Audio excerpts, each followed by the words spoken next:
Been walking through the Navy Exchange and wonder why all the naval pride and heritage gear is horrifically ugly and you wouldn't actually wear it. Have you ever wanted some really cool gear and you just don't know where to go?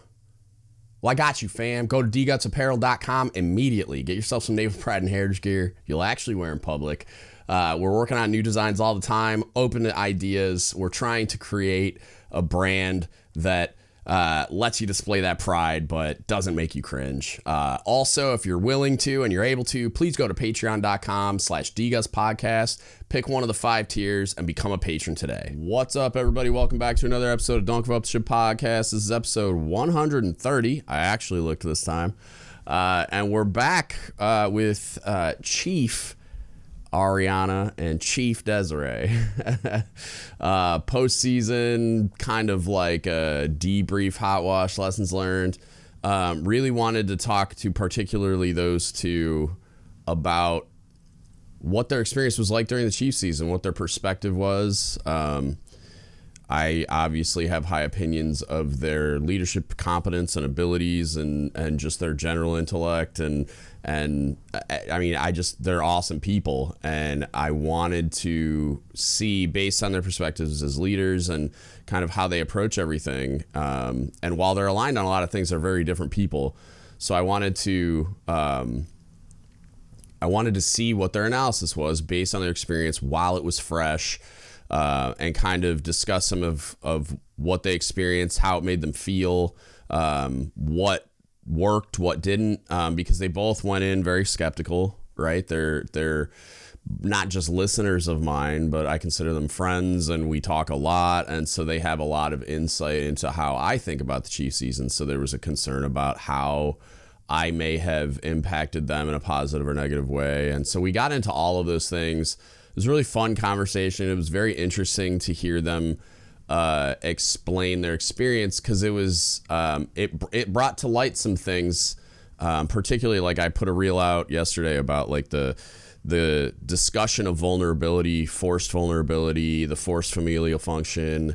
Those are things that it's like one of those things that sort of kick around in my head a little bit, but I've never went down those roads. It's like I saw the door, but I didn't open it. You know what I mean? Like I recognize that the familial function's forced and I know I don't like it, but that was about as far as I went with that thought until they brought up, like Arianna brought up what she brought up, and then Desiree brought it up as well during that part of the conversation. So I really, I really think it was fun. It was enlightening. There's a lot of things that I hadn't quite went down that road yet that they kind of, because of the way the conversation went, we did go down those roads. So I mean, I learned some things and got some new perspectives by having the conversation as well.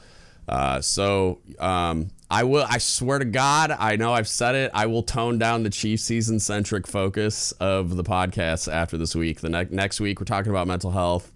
And then I've got some book reports I'm going to do. I'm going to get looped back to that because I've been talking about the Culture Code. I've mentioned it a bunch of times. It was an incredible book, and I really want to break that down for podcast listeners that haven't read it. Maybe they don't have time to read it. There's a lot of really amazing things in it, lessons learned, stuff like that. So I swear to God, this is like the last CHIEF-centric one, even though there will be like more of that, obviously, because that's just some of the things that I do. But like some people want me to talk about that CNO memo. And I'm like, I don't know. I still got to read it in detail. But anyway, this episode's dope. I had a lot of fun and I hope you enjoy it. Check it out. Did the day before results came, or that weekend before results, because I don't remember what we talked about, but I want to go back and listen to it. Did I release it? No, you were like, I'm not going to. Did I record it? Yes. Okay. I'll have to go look at it too. I did see one. I did see one that I recorded with you that seemed more recent than I remembered releasing one. So maybe I'll have to check it out. Yeah, it was like the weekend before results came out. So what's up, Chiefs? Does that feel weird? Like, have you guys gotten used to just adjusting to the title and being called Chief and shit, or are you still like, who are you talking to? You know what I mean? Like I walked down the street. Kind of weird. Yeah, I went to a school right after I made Chief, and I was walking down the street in 32nd Street to go to like TSC. I had like an NEC class, and then I did career counselor school. And some kids just like, good afternoon, Chief. And I'm like, who the fuck are they talking? You know what I mean? Like, because it was so fresh. Weird, right? It's weird, but it's cool because so we have this long, I want to say it's like 300 steps because I'm weird and I count steps to get to the front door. And so I'm walking into work the Monday, and normally, you know, we're CTs. We don't always sort out like, oh, hey, good morning. But, you know, I got a couple like, good morning, Chief. And I'm like, morning, that Chief. is so cool. Because they feel obligated. Yeah, for sure. Well, yeah, there's like a level of respect, and I like that. Yeah. So, like, you know, starting off on a good foot. I always loved the Marines on the base I was on here. They were able to recognize and say Navy rank better than most junior sailors. Like, they were on it. A Marine never walked by me without saying good afternoon. And I got good afternoon, Chief, a lot as a Master Chief because they just were lazy or they couldn't quite see the rank device. Marines, never. It was good afternoon, Master Chief. They always got it right. Or occasionally they'd fuck it up and get closer and then be like, oh, I mean Master Chief. And I'm like, don't worry about it, bro. It's fine. They're amazing. I was in a class in a building that had a bunch of Marines a while ago, and they were like, hello, petty officer, to like, it was a bunch of us like waiting to get in a classroom. There's like 50 of us. And they said, and we were like, guys, just stop. It's okay. Like, there's so many of us. It's all right. In the Marine Corps, they wanted E6 to greet is every a big single deal. person. Yeah, like a staff sergeant's a bigger deal than like a first class in the Navy for sure. Yeah. I haven't been greeted at all, which I don't need at all. I don't want to be evening, like, Chief. Excuse you, I'm a Chief. Right? First greeting. Nothing. Yeah. Like it's happened a few times from like my sailors, but more so because they hadn't barely seen me. And so walking up to someone and they're like, Chief, how are you? But like I probably passed 50 sailors in the last few days at work, like in the hallways and stuff that I've never seen or met. And there was no like, good morning, Chief. What, like, which I normally like, I don't talk to most people, but somebody in khakis, you're just like, oh, hello, sir, ma'am, Chief, whatever. Like a little acknowledgement of their presence. And I haven't had that. I mean, and I don't know if it's me mandatory, but it's weird. Putting off energy of like, don't talk to me. Probably not. I bet you're just a little radioactive right now. They're just a little like. That's possible. People that I think don't know me do know. I don't know them, but they know me. You're probably famous. Yeah. Somebody said that to me. My CSEL said that. They were like, you know, you're Navy famous, and he was kind of excited when he said it. And I was like, I don't people tell me that, but dude. Like even at the base, like unless I run into somebody I know, I've still never had anybody stop me in public. Like I had one kid was a listener. He figured out who I was because I had a "Don't Give Up the Ship" flag sticker on my Jeep. This was forever ago. Like he was one of the early listeners when I didn't have a huge following. And he knew because I talked kind of vaguely the region I was in.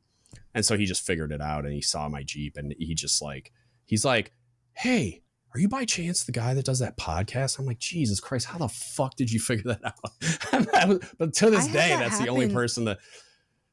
Well, I had a guy recognize my voice in smoke Taps pit too, one day. That was it. Oh, yeah. Yeah, no, I was at the smoke pit one day. Just by my pretty voice early too. on when I got to this command. And this guy was like, hey, by chance, have you been on the DGUTS podcast? And I was like, yes. And he was like, I thought so. I recognize your voice. And it looked like you had a DGUTS sticker on your planner. And I was like, oh, okay, weird. Yeah. Sure, let's talk I feel about like it. I'm probably a bigger deal in the CT community than anywhere else. There are so many goddamn CTs listening to this podcast. You're huge with CTs. Yeah. Yeah. I don't even, like you said, it was probably Reddit or maybe Des did, but like, I was like, why are there so many CTs listening? Because I have so many. Like, if you look at, I have a folder with all the. CTs are hungry for leadership development. Yeah, you said it, not me. The folder with all the charges in it, I have all the names. I bet you 70% of them are CTs. Like, it's so many. Probably. But yeah, I found you from a CT friend. Yeah, well, there you go. Fucking A. I'm famous in the CT community. I'll take it. I'm famous somewhere. I was searching. I was a CT searching for leadership development, and I came across the DGUTS podcast, and I was like, "This is great." Like search engine? About 2 years ago. Yeah, like I was looking for a podcast about leadership. I tried to improve my SEO stuff, but I'm an idiot, so I didn't know if it worked. Yeah, well, coming from working with the search teams, engine optimization, they're big on like leadership development, leadership books. So they get into writing books and doing podcasts. So that's why I was like looking for a podcast. It's like, okay, what are some leadership podcasts? And then I came across that one. So yeah. As far as I know, besides like John Rennie was a sub JO like a long time ago, but he's been a civilian forever. So like he does a leadership podcast. Jocko, obviously, but like outside of that, like they all do podcasts, but they're not like leadership development podcasts. Like Jocko's probably the only one I know of anyway that is like a big, huge, really good resource that is actually in that lane and not just like doing a podcast to do a podcast or whatever, you know, like a lot of them they do like tactical things, or they do like Jack Carr. I love his books and stuff, but that's like, he's an author, like, and he does a podcast too where he talks about other things, but it's not like really leadership stuff. So yeah,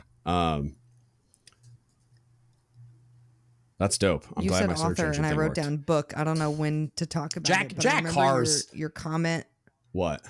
Oh, I thought you were talking about Jack Carr. I'm like, Jack Carr's like Tom Clancy on crack. You probably wouldn't like it. No, I meant like you're violent, like John Wick. No. I mean, I don't mind that, but. No, your comment the other day about writing like some kind of leadership book, maybe, or something. Yeah. I'm like, so I have early over brainstormy, like, I started an introduction, and I have like some bullets of things that I may or may not write about. But what's that? Was that your list of suggestions? Is that my to-do list? So have you seen this Marine leadership book? So Jocko did a podcast on it. I know what you're talking about. I don't think I've read it. I might have a copy of it. Not sure. So this is like what the Navy is working on, making their own Navy version of this book. So when I told you like the Navy's working on it, this is what they're kind of basing it off of. For what?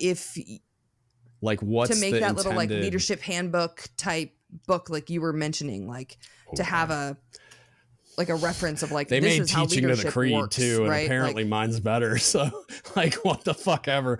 That's fine. I mean, like it's a step in the right direction because the Marine Corps does leadership a fuckload better than we do. So like, I'm not saying you shouldn't do it. I'm just saying this is. No, I'm saying it's great. Save if the Navy's going to copy the Marine Corps' homework, this and do something fucking bigger or better. Yeah. Well, maybe. I mean, I'm looking at more like a pocket guide idea that you can like maybe also take some notes in, but not like a regular just like pocket brain, just something that you can like write down some like, I hadn't heard pocket brain until the season, and I thought it was hilarious. I thought it might be submarine specific. I wasn't sure if I like. Sometimes I think a Navy or term like that, like a slang term, is like Navy wide, and it's not. I'm like, oh, yeah, that's true. I learned that when I heard the phrase "dig it" on your podcast. Yep. I'd never. Me and Bob were talking about that, where it was like, I called something a dig it, and I'm like, what the fuck are you talking about? I'm like, bro, like a dig it tool, like you got it on your belt. I'm like, this is a fucking like Gerber, like a multi tool. What are you fucking calling it a dig it for? And I'm like, I don't know. I thought everybody calls it a dig it. Well, but like, and it's the fact that you call people diggets because of the thing, that, like we don't, we just call them like Joe Navy. Yeah, no, we call them diggets because it's like the idea, especially for me, because I was a cook. So the idea that I had a Gerber tool on my belt was funny to a lot of people because like, oh, what are you fixing? Turns out a lot of shit, which is you're welcome, A gang. I was like fixing faucets and drain pipes and all kinds of other shit and like the locker door handles on all the shit in the galley. But yeah, like just a ton of shit. Like I would fix because it's just normal run. And it's like, I don't need a fucking mechanic to do this when I'm right here. I can tighten a pipe or whatever.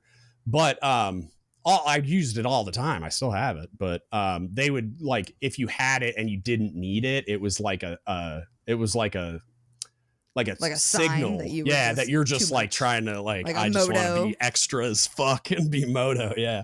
So it's like, so they call it a dig it, but I don't know who called it like or why or where it came from, but anyway, there you go. So let's get into the Chiefs season. Like, what happened? How did you like it? You can start wherever you want, but like, I'm curious. I'm really curious about, we can start with I'm aware of people that disagree with me, even though none of them ever want to talk to me about it, which I think is kind of ridiculous, but whatever. I'm not mad. But what, if anything, because you knew a lot more than I feel like a lot of selectees going in did because of me, and not just podcasts, but the conversations that we've had, right? What, if anything, was harder, easier, didn't really make a difference about the season because of that context that you had that a lot of selects probably didn't? I'm curious about like how the knowledge of like kind of some of the what goes on behind the curtain affected your process. Des, I'll let you go first. Okay, yeah, I'll go first. So I think this question, I don't know if I'll be able to answer it like directly, but I'll say this is like, I was asked multiple times, what was your hardest part during season, or what was your biggest challenge? And that answer is myself, right? Because Facts. I am very, very critical of everything. I want to know everything. Right. I want to try to figure out everything, not just about this process, but anything in life, right? I want to be prepared. And so the fact that I was trying to prepare myself for this and I couldn't was so incredibly frustrating. But my like tenacious personality and my inability to just like give up on figuring it out definitely held me back.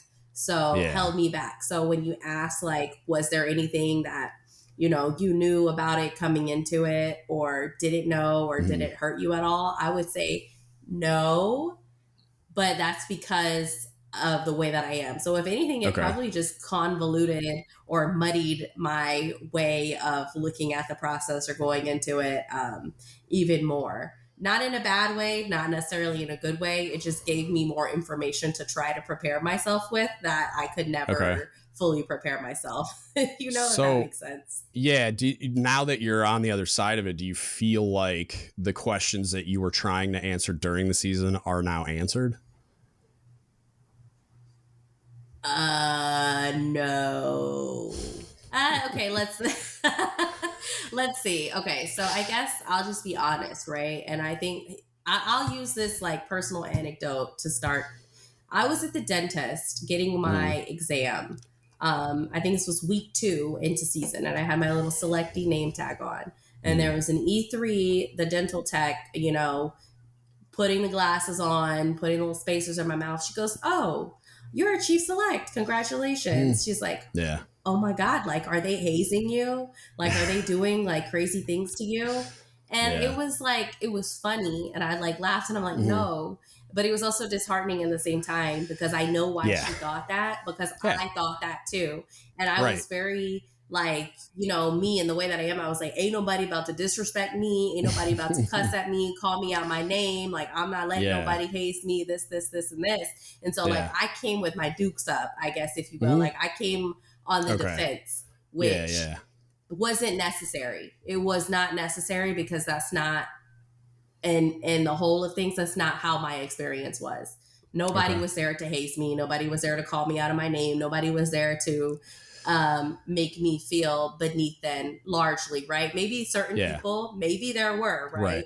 But that was not the overall intent and purpose. And so that was my misconception going into it, that's what I was going to walk into.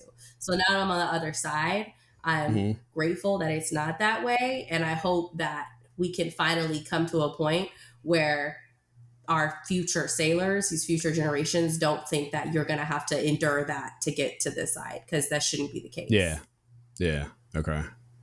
Arianna, I'll say for me, for the did knowledge make a difference? So like, and I mean, you and I have talked about it, but like, like 99.9% of the things that I quote unquote knew about Chief season, I knew just from experience from watching other people go through it, especially at my last command. It was a small command. The office that I sat in shared a wall with where they did training. And so in previous years, like I could kind of hear the yelling. I could hear anchors away. Like I was very close to Chief season, even not being a part of it. I saw a lot, and I'm just an observant person. I'm a CT. I analyze things. I see it all and take it in. And so most of everything I had already had some sort of opinion. Hey, ooh, yeah. So like I had already had like an idea well before I even knew that the podcast existed. And then I would say ran that across a set of orders or something too, didn't you? Like in your desk that or something, happened or you, like, way found it? later, like way later. Yeah. And so I like, but most of the things I had already seen somebody go through, or I had talked to somebody at some point about it. And like the lessons in the podcast, like I listened to the Initiation Chronicles, the Teaching the Creed last year. One of the, at the times was a Chief Select was like, hey, you should listen to these so you can prepare when the time comes. And that was what put me onto the podcast. Was I was like, oh my God, like this guy is spitting facts about the Navy and like leadership. And like, this is like it really drew me in. And so that was the first thing I ever listened to the podcast. And I started back in the beginning, but like, I don't know that there was anything in the podcast that was secret or news or something that I didn't already know. Maybe it gave a little more context to hear a separate party from a different community talk about it. Yeah. But I will say that there was a lot of people who thought that I knew things that I wasn't supposed to know. And I had maybe seen something like those orders that I saw was completely out of context. There was some things that I saw that didn't make any sense. I don't. The orders I don't think would really tell you much anyway. And the fun fact is, if anything, like Des said, it was confusing you. Like, there's not anything secret really anyway. Like, there's not. What are you supposed to not know besides there's no learning objectives? Like, right. And so like I made a that was a surprise. I made a TikTok a couple weeks in to say that like, hey, I was kind of wrong. There was, because people would always tell me like, you just won't get it until you experience it about the Chief season. And I always thought that was like a giant hunk of baloney. But going through this experience, I mean, it is different like, to see it versus go through it. That like, you're not going to understand. That's the best way of articulating it, I think, is like, it's not that you can't understand what's happening, because I can explain it to you. It's really simple. Like, there's no learning objectives. It's largely a fuck game. But also, like, I talked to you, both of you, about it. It's like, you have to give it a chance and you have to experience it to be able to fully understand it, so that you can then critique it, help make it better, blah, blah, blah. But like, so you won't fully understand it until you experience it. But that doesn't mean you don't understand the concept or the principles or whatever, the reality of it, just because you haven't experienced it. It just means you haven't actually experienced it yet. And I compared it to childbirth, because I've birthed 2 children, and even those 2 things are not at all like the same as each other. And to anyone who has also gone through childbirth, we've done the same thing. We met the same objective, right? We got to the same end place, but how we got there was very, very different. And you can tell somebody all about it, but until they do it themselves, until you they're not like you can. If you tell somebody, I agree for sure. Yeah.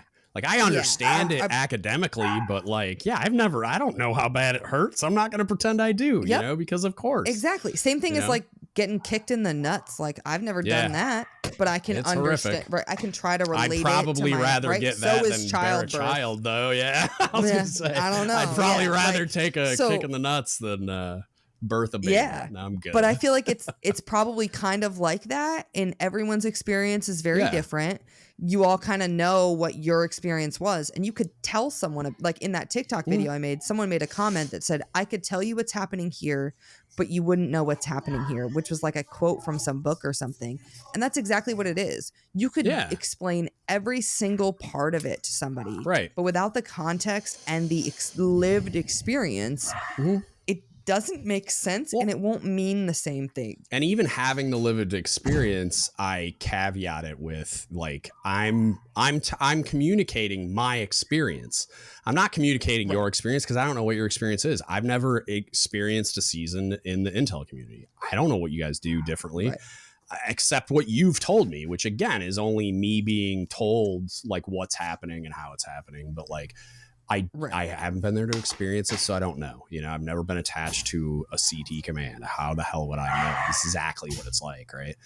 But like, that doesn't mean that it's all, you know what I mean? Like, that doesn't mean that I'm wildly off base either, because I have a shitload of lived experience doing this.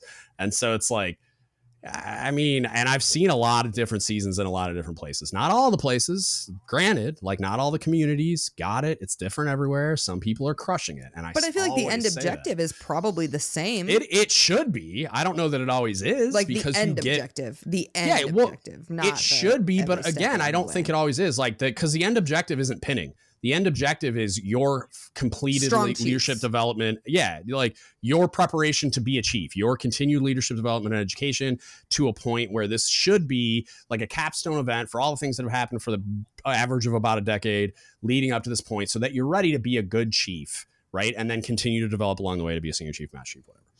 But I don't think that's always happening, especially when you have messes out there that are still voting people off the fucking island like acceptance is literal, because it's not.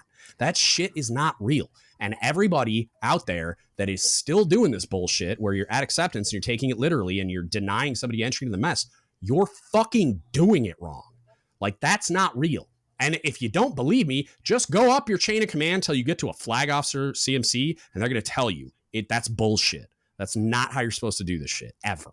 Like, it's a fucking cop-out. If somebody doesn't want to play, there's a mechanism in the advancement manual that exists for that reason. Otherwise, it's your fucking job to develop them as a chief. And if you're not doing that, you're fucking failing.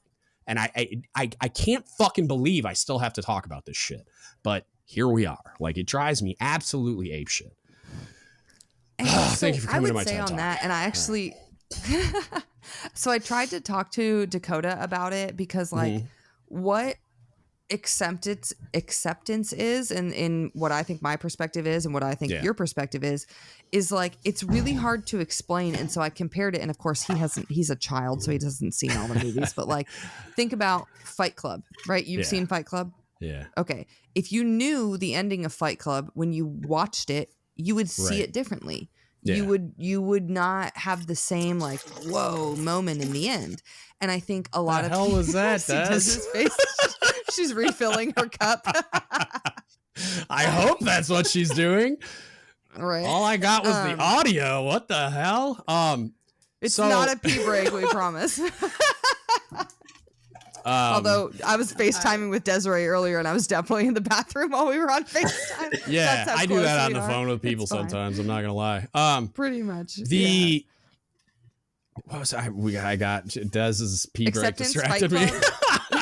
Oh yeah, so acceptance, like it's not, to me, like, because you're saying like my interpretation, your interpretation. There's no fucking interpretation about acceptance. It's a symbolic moment of self-actualization. End of conversation. Like, and I that's the shit that bothers me the most, is that people still treat it like it's like, oh, well, this is how we think it is. Like, we're interpreting a fucking Bible verse or something. Like, that's not what, this is not that. And that's the trouble with that is that that's also why we need, well, you know, I mean, I grew up in church, but I know, but that's it can mean different things to different people. All this, yeah, right. You know what I mean? Like, and acceptance, like there's no fucking wiggle room here at all. Like, all this is a symbolic moment of self-actualization for the person going through the process. And if you've done your fucking job, chief, and prepared them for that, and did all the things you were supposed to up to that point, and then held a successful exercise, a successful fucking moment of self-actualization, then it'll happen the way that it's supposed to, and everything will be great. But it's like, it's not a fucking filter. They failed. What if that didn't happen? What do you mean? What if what didn't happen? What if they didn't fully prepare a person for that, right? Like, then they fucking suck, and they should fucking... Like, what then should happen is that person gets accepted because you fucking failed, and then you get to fucking do your homework and turn it in late. You get to remediate that person and do your fucking job. Or somebody else can do it for you because and I'll remediate you. But it's not the chief select's fault that you fucking failed at your responsibility to build this leader. So that chief select, because the board, based on their performance up to that point, already selected them and already said you're going to be a fucking chief, it's like pinning's going to fucking happen. Like, period. And the fact that, again, it still doesn't fucking happen sometimes because these fucking incompetent chains of command decide that this shit is literal and hold people back from pinning until their pay date. Like, that, I mean, those people should fucking file BCNRs and fucking grievances.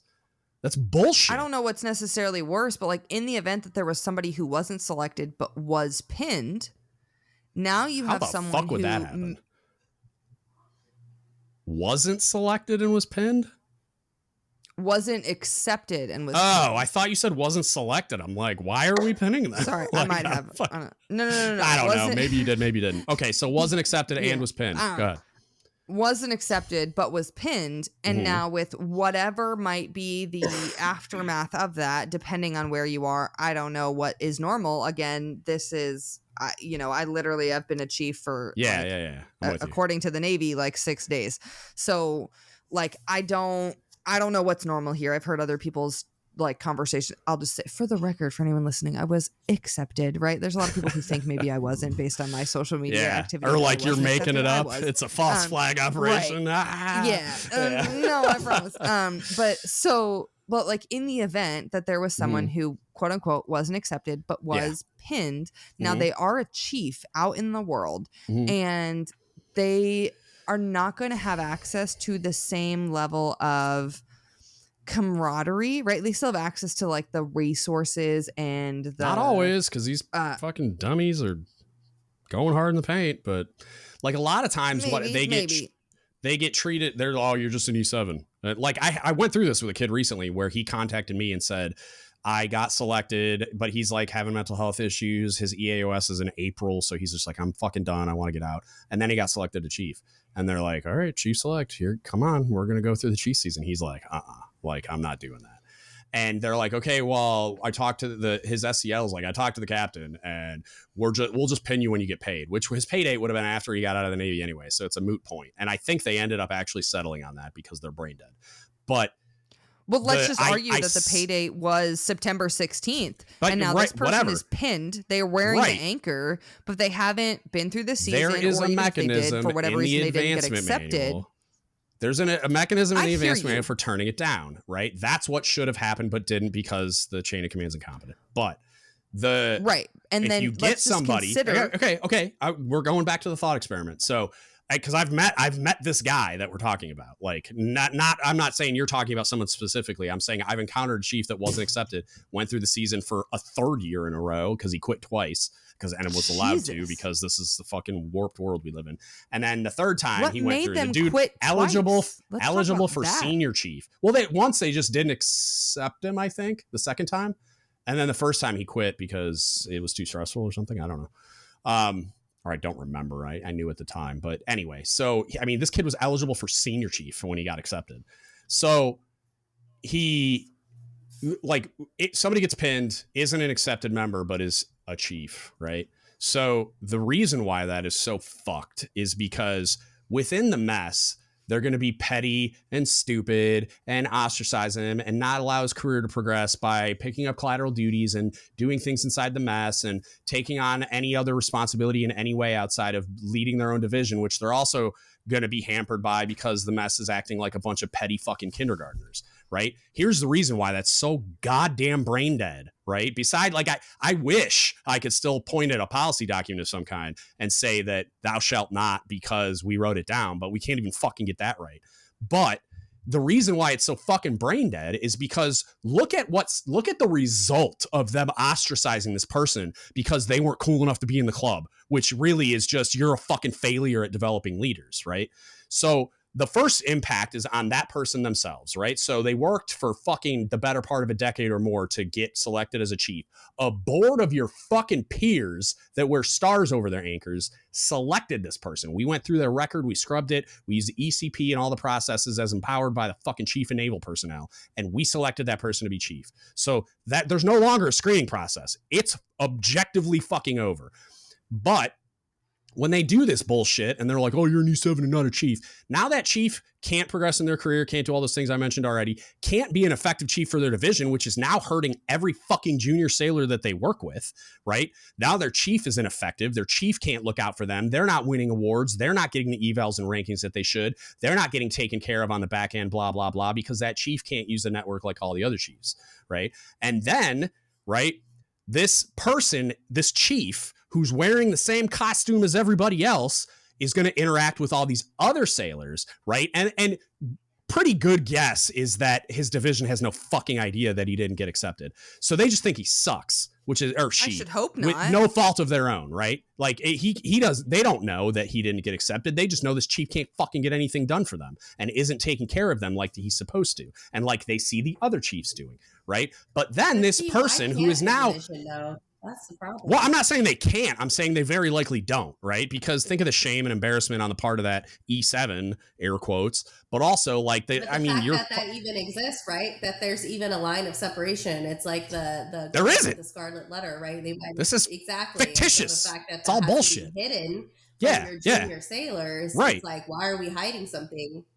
Because we're that's just another reason why this is so fucking stupid and brain dead. And it's not even a real thing. It's just a thing that based on ignorance is allowed to continue to happen. And even probably even more so based on the fact that there's no fucking policy document governing this shit. There's nowhere for you or me or whoever to go to a book and be like, actually, that's not real, motherfucker.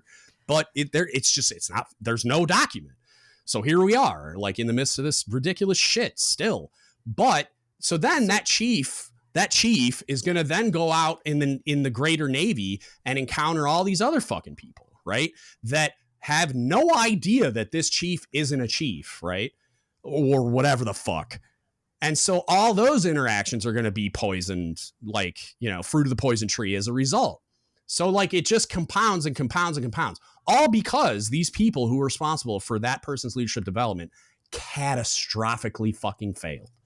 That's why it's such fucking bullshit, because they're consciously hurting sailors, right? And not just the E7 that they didn't want to accept because we're fucking in kindergarten again, but every single sailor that person then interacts with or is in charge of. It's fucking irresponsible and it's bullshit. And everybody that's doing it is, so you're like, I can't even fucking tell you how egregious and fucked up I think it is. I don't. I'm done. Sorry. I actually brought it up in the beginning of season. Don't apologize. Look at Des so over here with her fucking blanket up to her neck. She's sick. Chilling. Don't shame her. God, she said she's better now. She's recovering. We'll say that. Yeah. So I brought it up in the beginning of season. It was like week 1 or 2 that there was a Military Times or military.com or whatever article that came out that said that the MCPON made a statement that the season should not interrupt your like normal life or your work or your home life or something like that. Like the people should be home at night, being able to like spend, eat dinner with their family and spend time with their family and something like that. And so I reached out to the author of the article and I was like, hey, like, do you have more context for this? Yeah, because what did you making like a quote that the MCPON said is not much, right? Like 80% of this article is your words. And then there's a couple quotes. So like, can I get a little more? And so I ended up talking to this guy on the phone. He's a prior CTR too, actually. So like he's been in the Navy. He understands things, right? Good guy. CT. We talked on the phone. Right. Another CT. Shocking. Of course, you're everywhere. Yeah. Yes. You're welcome. And so we talked on the phone and he tried to send an email to get me in touch with the MCPON's EA, which I thought was neat, but they did not respond, unfortunately. I'm shocked. But like there wasn't, I was like, hey, can I get a transcript? I know they know who you are, so right. I'm shocked. Yeah, they do. But it was like, it's hard to something like this, right? Chief season. This is my first time. So, and it's funny actually. So we have multiple commands that got together for the region. And so in my command, we had 2 season leads for the command, one of which I had known for years or like a few years ago, we were at the same command and they were a junior first class when I knew them. And I remember going to this, like going away and this person had a shirt on that said something along the lines of like, one rodeo is not a lot of rodeos. When people say like, this ain't my first rodeo, you know what I mean? Yeah. And I've remembered that for so long. And so when it comes to this is like, this is my first rodeo. And even if it weren't, one rodeo is not a lot of rodeos, right? That's a great way to look at it though. Yeah. That's a great, I would argue your next chief season is still your first chief season because you're going to be doing it on the other side. And there's a lot to learn on your first one as a chief too. Yeah, for sure. Yeah. But like going through this is my first time in any capacity being exposed to this at like from my own perspective versus seeing some other people go through it. So I don't know what is normal and I don't know what is right in quotes, right? Because there is no policy document. And I do think there needs to be one, but for some of it, I understand like chiefs navigate in the gray, which I think is very, very valuable. That there is some times where you don't need necessarily to follow the black and white, and we can get into that later. And that sounds really gross when I say it that way. But for something like this, where it is such a big deal and it goes Navy wide, that there should be something to measure what is a minimum or what is correct or what is acceptable. So when there's something not there, you know that it's quote unquote wrong. And I'm not saying that anything I went through was maybe wrong. Guardrails too. How would you know? Yeah, right. Exactly. There's no boundaries to keep at you all. kind of in it. Right. But not only that, like keep you inside the guardrails of like proper behavior, not hazing, shit like that. But then also there needs to be learning objectives. Like there needs to be terminal learning objective, a TLO, right? When you get into like building training plans. Yeah, it's like a master course document and all the exactly. It's called a standard terminal learning objectives. And so I kept asking throughout the process, like, because I want to know, obviously, because of the way that I am I doing this right? Is this what I'm supposed to get out of it? What is the purpose of this? Did I get the message? Like, did I not? Yeah. And it's like, well, there is none. And you'll find out later. This right? Yeah, you'll find out later. Which I find crazy. Or will I? It is crazy. Because I talked to some people. Actually, Des will know who I'm talking. I don't know. You probably will know. But so I talked to someone medium-ish way through. I don't know, maybe like a third of the way through about something, and we were talking about it. And she was like, "I've been a chief." I don't know if she'd been a chief for 6 years or has been on the other side for 6 years, but she was like, "You have already grasped lessons that I haven't grasped." I'm like, that's a little alarming. No offense to you. I was telling Desiree that before you logged in. Like, you guys are already at a competency level wildly above most chiefs. Not all. Like, there's some great ones out there. Don't get me wrong. But, like, you're for, like, a baseline median chief, like, you guys are wildly ahead in leadership competence. Before you continue, let me just say this. And I think the only reason that you can say that about Arianna and I, it's not because we're special. It's because we just give a fuck. Because we truly, truly, truly care. And that's all it takes. And we've been after this for a long time because and you're not it's not like you're the only ones I know either. Chief. Yeah, it's not like you're the only ones. Like Dan's Naval Special Warfare Tech. He's going to retire a first class, unfortunately, because the Navy couldn't fucking get out of its own way. He's incredible. I'll put you in contact with him. I love that dude. Yes, please. But like, there's a grip of them out there, like first classes that are functioning at a really high level. And it's like, hopefully they all make chief like you guys did, because that would be amazing. But like, some of them don't. Like, Dan's going home because he spent his entire time in the Naval Special Warfare community. And I haven't seen his record. I offered to review it, but he was kind of like at the tail end and just kind of like, yeah, it is what it is. If I make it, I make it. You know what I mean? But like, but it's like, just talking to the dude, I've spent a lot of hours on the phone or on podcasts with that guy. And I can tell you right now, I want him to be a chief fucking 5 years ago. Like, he's incredible. So it's like, those are the types of people that they exist, but like you're saying, like, they're after it all the time. Like, that's probably the common thread, is that like, sometimes it's a combination of happening upon an exceptional mentor, but go ahead. I was going to say, it being not the anchor, not the rank, but it just being like a good person, it being a great leader, just leadership, it being the go-to for your sailors, leadership and competence, or competence, and not incompetence. That sucks. And then like emotional intelligence and all those things, being a good fucking person, just being a better version of yourself. Like, because I think we've all done self-work too. Like, I spent over a year in therapy and done all this other stuff. So it's like, there's like self-work, self-improvement, and like trying to work on yourself. And just like, I feel like you two feel the same way, but I felt like this overwhelming sense of responsibility to become a better leader because my sailors deserved it. Like, and that's a line I use, and I think I put it in the creed revision that we did, but like I've used it in pinning scripts and in trainings and just all kinds of stuff over and over and over again for a long time. It's just that your people are absolutely entitled to the best chief you have in you, or leader, depending on what we're talking about. Like, there's no, like, they don't have to do anything to earn it. Like, as soon as they pull that fucking Navy ball cap on, game over.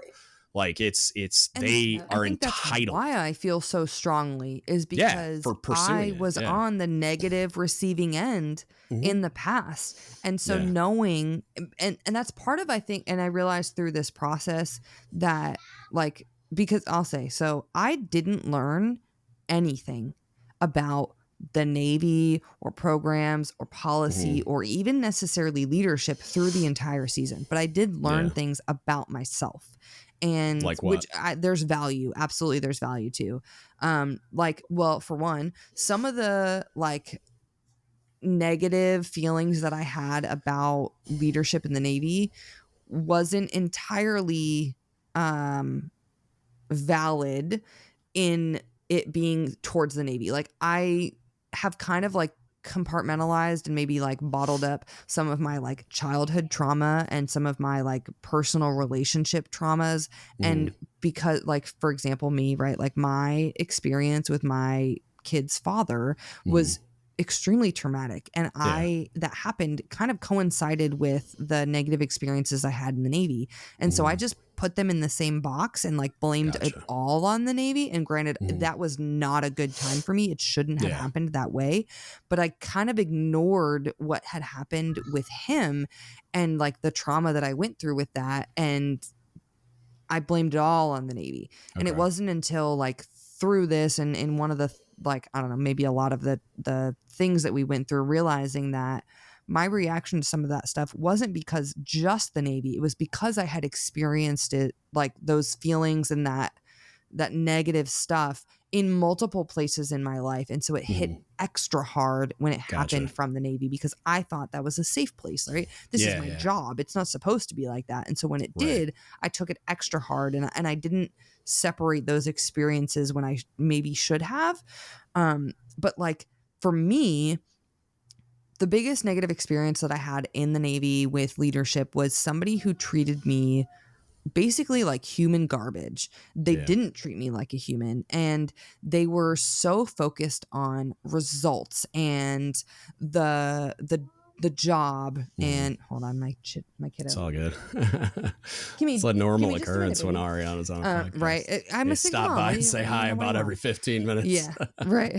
Pretty much. I can't believe they're still awake, honestly. It's 11:42 and this kid is still awake. But like, I think what hit me the hardest was that if it hadn't been for this experience that I had, I would have been that person. I would have been the person that was so focused on results, that was so focused on mission accomplishment at the expense of anything else. When if you're I saying hadn't that been on the receiving end of the experience with your ex, or with those chiefs that I had. The chiefs that with the Navy side of it. Right. Yeah. Had I not been through that, I wouldn't have paid attention to how important it was to treat people like people. And so that's what got me and really hit me, that if I hadn't been treated that way from my leadership, I would have been that leadership that was just mission at the expense of anything else. More of the way the reason I am the way I am is from negative examples instead of positive examples, and like negative experiences versus positive, for sure. Well, arguably, and I would say anyway, sorry. A good chunk of it, but it took me a while through the process and with a lot of like conversations and talking to other people for me to realize, because I didn't want to let it go. Like one day someone picked up my backpack and they were like, do you know why your backpack's so heavy? I was like, there's a literal brick in there. There's a brick in it. Right? There's a brick. I had to carry a brick. Next question. I was like, there's a brick in there. And she was like, no, it's because everyone that has ever hurt you, you are carrying them in this bag. And I was like, nah, I'm pretty sure that's because there's a brick in it. But no, I mean, but she was real. She was like, I know. I get it. And I was like, it's a powerful example. But I was like, I have to do that because I was scared that if I didn't carry this pain with me all the time, if I wasn't super aware of it, I would have gone back and been that person that hurt me. I would have been that person. And so I had to hold on to it. I had to be angry. I had to throw it in everybody's face. And I learned that, one, not everybody deserves that. Not everybody deserves to have someone else's shit thrown in their face, because they didn't do that to me. And I'm not giving anyone a chance because I'm just so angry about it all. But I needed to hold on to it, because if I didn't, I was going to be that shitty chief and that shitty leader.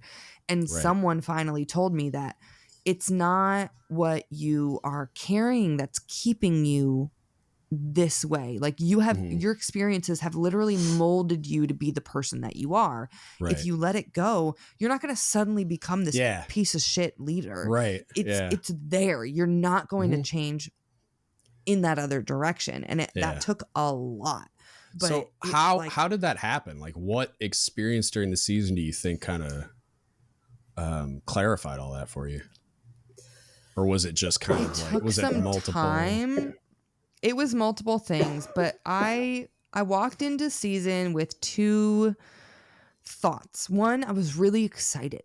I was so I think Des is dying. Proud of myself and happy and excited to be there. Okay. She was like legit, like she's like dying. Sorry. Go ahead. Yeah, I was like low Rona, key Mrs. Rona over here. Yeah. Yeah. Training time out. No. Yeah. But so I heard someone else say that the other day, and I was like triggered. No, like I walked into the season both very excited to finally be there, because I feel like I had worked really hard for it, and also I know that a lot of people had poured into me, and so I was like, yay, I get to pay this back. We've done it. We have done this. But then also because I had just PCS'd a couple months prior to a very large command that I didn't know anyone. I had maybe one conversation with two separate chiefs over the course of a couple months that I was there. And so where I came from before, it was a smaller command. I knew every chief. I knew all of them. They knew me.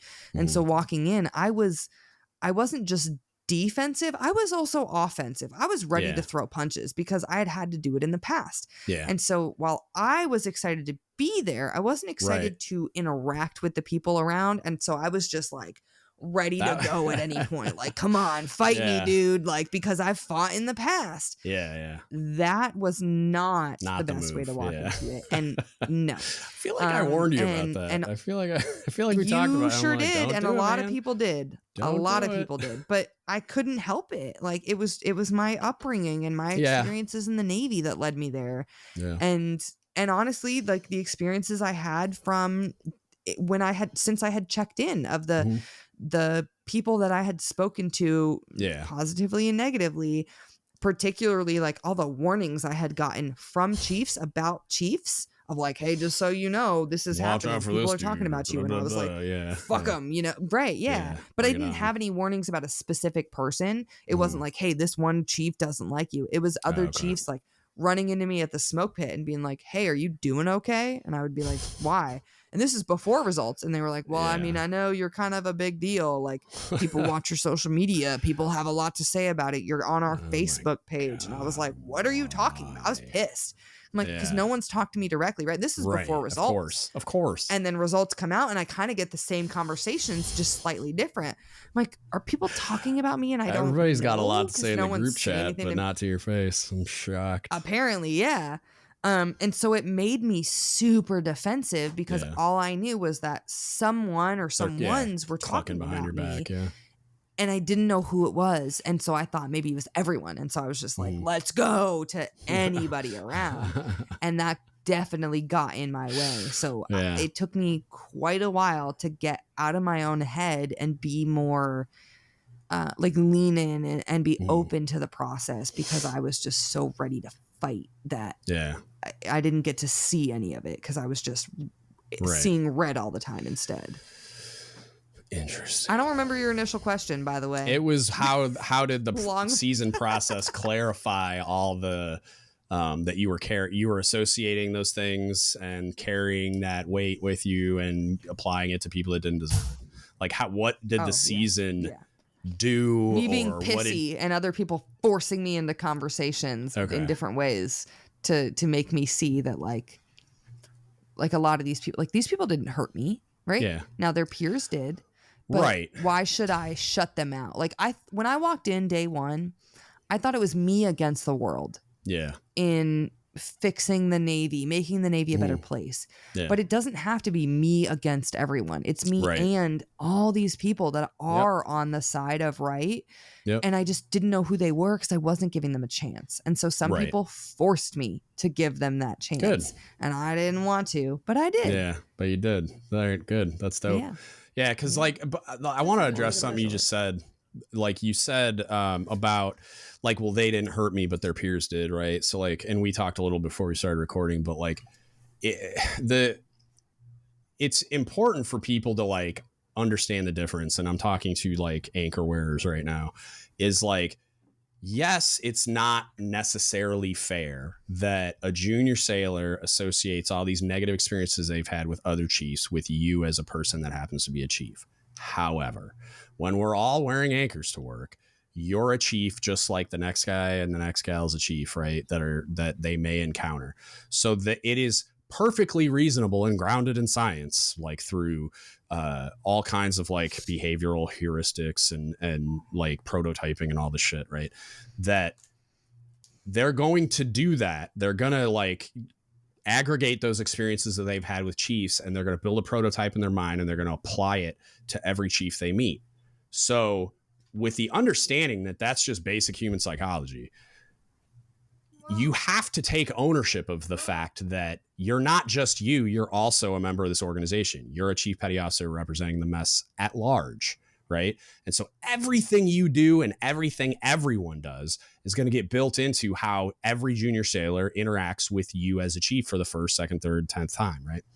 So it's like the chiefs that are coming at somebody like you sideways because you've had a bunch of really traumatic experiences with chiefs up to this point, and that has built a distrust that is valid to you based on your experience. It's like they have to treat that like it's real, and they have to treat it like it's their responsibility to fix it, because in order to develop you productively as a leader and get you to where they are responsible objectively for getting you, you have to address whatever challenges are there. And in a lot of cases, especially nowadays, there's gonna be negative traumatic experiences or just a distrust at best that junior sailors are going to be entering this process with, like first board, not junior sailors, I guess they're first classes that get selected. So but all junior sailors are going to be interacting with you in that way. And it's like, I talked about this a long time ago, but it's like people like to pretend a thing's not real. Go ahead, Des. Sorry, before I get too far into my monologue. I'll let you talk while I go tuck my kid in. Okay, go ahead. I wanted to say to the point that you're making, because this is something that I wanted to talk about. Mm-hmm. And it resonates with me so much because I was that person, right, that suffered these horrible things at the hands of the chiefs, right? And if you don't know my story, sexual assault, sexual harassment, lack of support, bullying, ostracism, all at the hands of multiple different chiefs. So me coming into this process, trust was hard. I even said, to everyone, they all know, like, trust isn't inherent for me.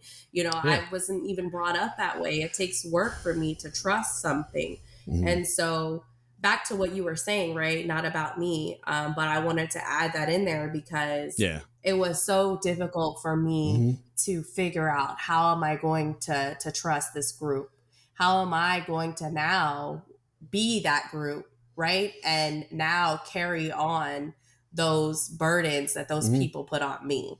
Right. But now I'm doing it, right? I got through the process. I'm doing it. I'm open. I'm willing. They were open with me about taking that on, about that perception, about how how you have to have that loyalty, that character, that competency. Because if you don't, then you lose credibility, not only within yourself, but the organization. So every it's other like, chief I'm doing so the job. glad they said that.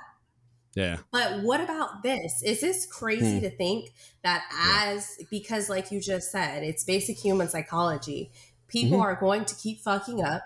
people are going to continue to have this distrust and this perception of the Chiefs mess that is negative. So if we continue to do the same thing over and over and over again, it just breeds insanity, right? So is it crazy to say, why don't we make a little maneuver here, right? If we keep the season going, is it so crazy to say, why not, instead of having the selectees, you know, quote unquote, prove themselves to us, why don't we prove ourselves to them? Why don't we show them that they can trust us? Why don't we show them that we're humans, that we're vulnerable, that we know we can acknowledge, we can validate all of these things that happen and welcome you in that way? Because if I'm being honest, that's what was done for me in that season, in this season for me. It wasn't everybody's experience, but it wasn't until those Chiefs that I didn't know came up to me because they knew what I had been through and opened themselves up and welcomed me that I was like, you know what? I can do this. So I'm just saying, I'm just throwing that out there. I don't know if it would be crazy. I don't think it's crazy at all. So like, I don't think it's crazy at all. So I think I mentioned the culture code before we started recording, but the book, The Culture Code, talks a lot about that stuff. And what's hilarious to me is, in the book, it talks about every one of the organizations, like they get so tight, they're wildly successful. Everybody loves being there. It's one of those like really high functioning cultures that's just doing a great job, not just at building the culture, but also doing whatever their thing is, like whatever you would call like their mission. Right. And the author said, like they a lot of times I'll have like little cute nicknames for like Pixar has like Pixarians or shit like that, but that's like identity specific. But then they said, when describing like what the environment was like and what they felt towards all of their coworkers or teammates or whatever, they always used family terminology. Like they would always describe it as family, that like, these are my brothers, these are my sisters, whatever. And it's like, what is interesting to me is that we try to do that. It's like the cart before the horse. Like we're trying to force this like familial in like function without doing all the things. You have to build that feeling first. Like that should be a byproduct. Like me saying that we're family should be a byproduct of my experience within the culture of that organization. And so I don't think it's crazy at all. Like if I'm king for a day and I'm redesigning the Chiefs season, that's very much what it's going to be focused around. Is like, I think, and you know, for whatever that's worth, I think that the Chiefs season should be a finishing school essentially for enlisted leaders going into that next pay grade. And that should be I should have already, through whatever mechanism we put in place, which Enlil is the best thing we got right now. And then there's a bunch of other stuff like along the way, sort of. But up to the point that you're getting selected for chief, I should have already built a lot of the things into you, like the emotional intelligence, resilience, the like basic leadership competencies, management skills, stuff like that. So that when you get to the 6 weeks of the chief season, all it should really be is me like refocusing you on what's to come. Like, what's the new mission? This is the culture. This is who we are and what we do, what we believe in. These are our values. These are the things you're going to be evaluated on. And this is kind of like what's going to change. Right. But I shouldn't be trying to teach you how to write a fucking eval during the chief season. I shouldn't be teaching you how to build a division officer's notebook during the chief season or any of the other things, which, while I see the inherent value in those happening during the chief season because they largely don't happen before the chief season, that shit should all have already happened so that when you get to the chief season, it's just a finishing school. It's a capstone event where we're building our identity and value system and like the mission of the mess and how we function and what the culture is.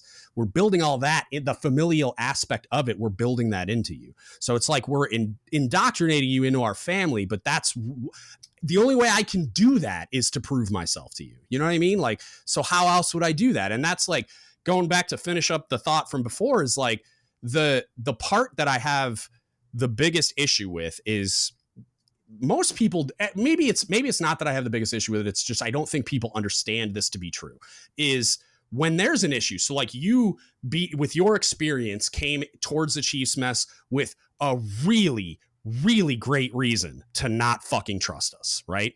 So there's a lot of chiefs out, and I would argue so did Arianna, and so did almost everyone else, but whatever.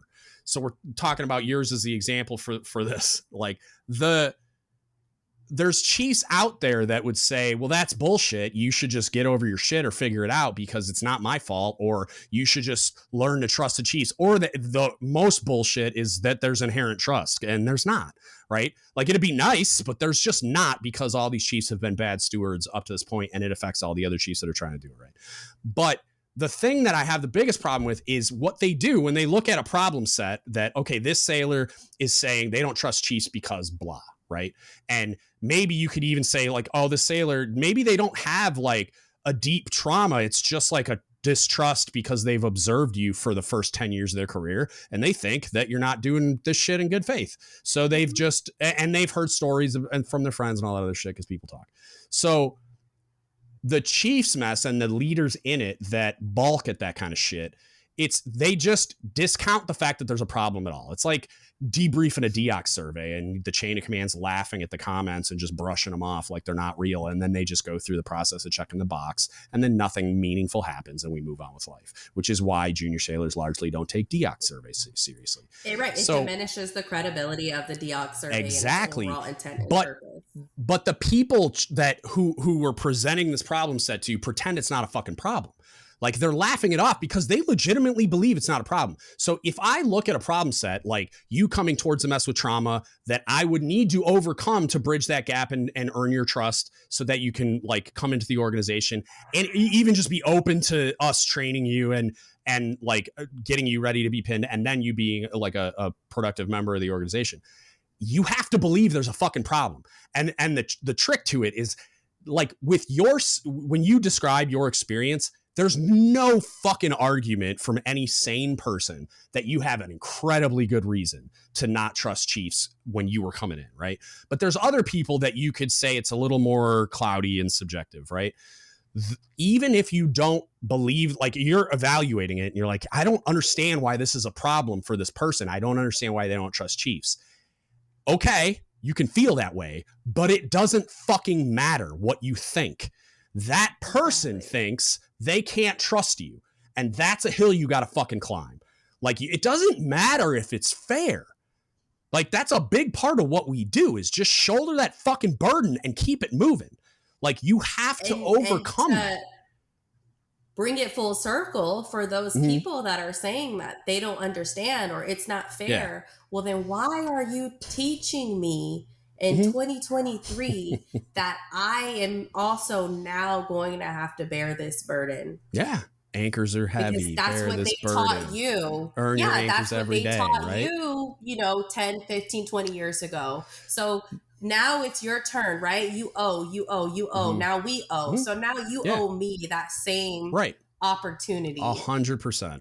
And you don't get to sit there and say that that's not my burden to carry, or it's not my fault they don't trust chiefs. Yes, the fuck it is, because you're wearing anchors to work. End of conversation. Like, I get it. And I take that serious. Granted. Yeah. Right. Like, it's only been 6 days, but I knew what I was getting into. I knew when I decided that I was going to go through this, that was a part of this. I knew that after they gave me that training, that lecture, that now I'm carrying that burden. So I am ready and willing to continue to do the right thing and to make sure that nothing that I do or that the people that I directly can influence does is going to diminish the credibility of the Chiefs match. Because it is truly something that is powerful and can be believed in and should be trusted. But it's because of the bad apples, which we do. We have people that are bad apples that do the bad things, that it makes it hard for people to trust. So we just have to keep working hard at it. But back to what I was saying, right? We're going to have to do things a little bit differently. So if it's crazy to say, why not, instead of, initiating the new chiefs in like we do, why not give them an overbearing hug and say, hey, like, why not? Welcome. And come on. Like, we need you. Right. We want you. Plenty of things you could do, including a final night type exercise that I think should be modified. But I think once you establish like the guardrails and the culture and the training objectives and all those things properly, final night, like as a crucible type event, you wouldn't need to really change that much. The things that go wrong or aren't productive are because of the culture and the lack of training objectives and all of this stuff. So like, now, I think you could say this. It just, go ahead. You say I don't know what your final night was like, so I'm just speaking generally. No. I'm just laughing, right? Because you say final night and you say crucible, and it's like these words, right? They come with images and they come with these thoughts. Like when you're reading a book, right? You know, when you're reading a book and you try to like picture in your head, paint like, a mental picture. Like. Well. Right. Well, that's what I was doing right before this process. I think that's what a lot of us do as, you know, first classes who've been selected. We think, what is it going to be like? What's it going to look like? And I laugh because this shit is so funny because I'm thinking of like, they were telling us, you know, you guys are going to have to make these final night invitations. And I'm like, ooh, okay, let's make these like really scary, spooky looking like fire and like a pig's head on a stake with like blood dripping. Like these like weird, these like comical, like exaggerating images. But then when you think about it, when I think of what it was actually like, okay, it wasn't actually like that, but the dramatics, the theatrics, it's just like, it's all purposefully created for you to be in this environment that's kind of like that, right? It's dark. There's smoke there, you know, you're outside. I think what it should be is like some of it, like they accomplish some of it, but then there's a lot of like you're saying like the theatrics and drama that I don't think are necessary at all, because like I don't think you need to try to like simulate some of that stuff the way that they do. It's like some of it'll just happen on its own. And I think a lot of it does naturally, and a lot of the theatrics and bullshit that goes on doesn't need to, like all the yelling and screaming and trying to like make, and like the overuse of like PT in between events and shit. Like, I think you could just program a really well thought out set of team building activities and challenges that the group needs to work through as a team, and then subsequently ask the mess for help and all that kind of stuff, without it still being that like, you versus us shit that is there till the bitter end until they accept that has to get that needs to go from day one. There shouldn't ever be no you versus us. Exactly. Right. Because what I'll tell you, I loved throughout the season was the team building. Like I said, before we started recording, like I was like, you know what? I'm going to love this. I'm having fun. This is going to be great because I saw it as one big team building exercises. And the things that were team building exercises, I had a really great time. And I learned a lot about myself. I learned a lot about my blind spots. I learned a lot about like working with people, how to communicate with people, different kinds of people. So I thought that was really great. It just could have been more focused on that instead of other things. Right. And I think that like I don't know, like the issue that I have is like, it's only half the battle for you to be a good steward of the Chiefs mess so that we're not making it harder for the other Chiefs. It's like, especially for like the senior people, like the Master Chiefs and SELs and stuff. It's like, you just have to accept that part of your job now, part of the responsibility of being in that role that I would argue you've already accepted, is that you have to also just be willing to carry the water for the people that made it harder for you and all these other Chiefs. Like, you have to be willing to like acknowledge and validate that person's experience, and then say, what do we need to do to overcome this trust issue that you have? Because while like you as Desiree and you as Arianna didn't do it, a chief did, and you're a chief, and now you're their chief. So now you do, like it or not, this is one of those your anchors are heavy moments. Like, you just need to get past the fact that it might not be fair, right? And start doing everything you need to do to be a good steward proactively, and flip that script where now they're like, oh, not all chiefs are bad.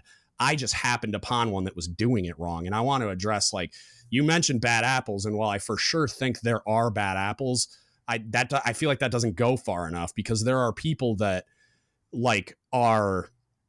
shouldn't be wearing anchors to work that I think are the extreme minority. And then there are, like I am constantly saying over and over again, is like the incompetent ones that just don't have the tools to do it right, even though like in their heart of hearts they want to, and they just fuck it up, you know? And it's like, and then but that sailor doesn't interpret it as this human being going through growth and figuring out how to do this and not having the tools and being overwhelmed and all those other things that come along with it. They interpret it as my chief sucks and he hates me or she hates me and they're out to get me and whatever. And they did me wrong. So, you know, like a lot of the stories we hear where like a sailor's leave shit doesn't get approved till 5 ever. Right. It's like, well, okay, but why? Like, and maybe it's because your chief just didn't care. And maybe it really is one of those bad apples, but more often than not, maybe that chief is so fucking overwhelmed and pulling chunks of their hair out. Maybe they got shit going on at home. Maybe all these other things, right? Like, and they're not dealing with all those flaming chainsaws they're juggling well because they're not good at it, because they don't have all the tools. They haven't been educated, blah, blah, blah, blah, blah. So like, I just feel like I always want to qualify those statements with like, there's a lot of incompetence that I don't put all the blame on it and just say, oh, well, they're bad apples. It's like, not really. Cause that's the same ownership that we have to, this is another important point that I'll tie in really quick. Sorry. Is that the people that a lot of times messes will call bad apples also are not bad apples. They're just the ones that they've cast aside because they're too lazy to do their fucking job and improve that person. Now that like, it's like, as soon as you put on anchors, you're just supposed to fucking know everything. Like, no, you still have to develop that person. Like it's the same sailor they were 6 weeks ago. They just went through the experience of initiation and got pinned. But that doesn't mean that they're done developing. That doesn't mean they know everything about chiefing and leadership and management and all these things. So it's like, you still have to pour into those people too. Like a lot of times, like, as a master chief, I'm looking at a chief as a junior sailor in my brain, because I'm like, now I got to teach this person how to chief. Now I got to teach them about all these other things that they have no idea about so that they can be a good chief. And it's like, it never ends. It doesn't stop because you put anchors on. And a lot of times people will get cast aside because they don't figure it out fast enough. And so they're a shitbag and, you know, like they just get thrown in the corner to collect dust instead of being developed. But go ahead, Des, sorry. No, it's okay. This is me like backtracking maybe a couple steps. Oh, that's all good. But I wanted to throw this in here when you were talking about, what did you say? Anyways, it triggered a thought where I wanted your opinion on what do you think about, we were talking about trust and traumas and, you know, going through this process and you, right, as the person, as the chief, trying to get the selectee to overcome that trauma or build that trust or whatever, right? Well, how do you do that? Right? How do you do that? And is the answer to incorporate or embed a trained, licensed mental health professional as a psychologist or a social worker, right? To oversee some of these operations, evolutions, to be available to have some of these conversations? Because if not, then I personally think it could be a dangerous game we're playing from experience, right? It depends. Yeah. Agreed. Hardcore agreed about danger. Very much depends on what we're talking about. If it's something that like an unresolved trauma that is causing mental health issues, yeah, I'm not fucking equipped for that. And I'll never claim to be until I get my PhD in psychology. And even then it's going to be like, all right, I guess I'm qualified now, but I'm scared shitless about fucking that up. But essentially that's what you're doing, right? You're taking a group of 5, 10, 15, 20, 40 selectees and you're saying, rip open this Band-Aid full of wounds that you've been holding in and pour your heart out to me and let me help you, let me, the chief or the chiefs, right, in this mess, help you overcome or carry on this trauma. And that's the danger is what I'm saying, because we're not equipped to do that. Right. And so you can make the argument that they're not equipped to even recognize the difference between just a lack of trust and trauma that is beyond my depth, right? But what I'll say is, one, we should be providing that fucking training so that you can recognize, because they like the shit in that memo about being a mental health tech and just lots of people like to say that shit. They disguise it as other words like have knee-to-knee conversations, but it's like, that's basically what they're saying. And he just said the quiet part out loud and then I went ham. But the part that to answer your question, it's like, I think I can differentiate to a decent degree. Like it's kind of like, just like if I recognize someone's in crisis, I'm going to do what a chief's supposed to do and take them to the appropriate resource because I'm not equipped to handle that. I have absolutely no problem with there being embedded mental health present at fucking everything we do during the chief season. I don't think it's a bad idea at all because you'd get a whole bunch of fucking clarity sent up the chain of command real quick from people that understand human behavior and probably be a catalyst for a lot of change as well. But I think that like whatever it is, like so like you had trauma and it have trauma and it's not gone. The effects of it aren't gone. The scar tissue's still there, but you have confronted it. I would say you've dealt with it. I would say you're largely at peace with it. So like me and you having a conversation about the trust. People haven't.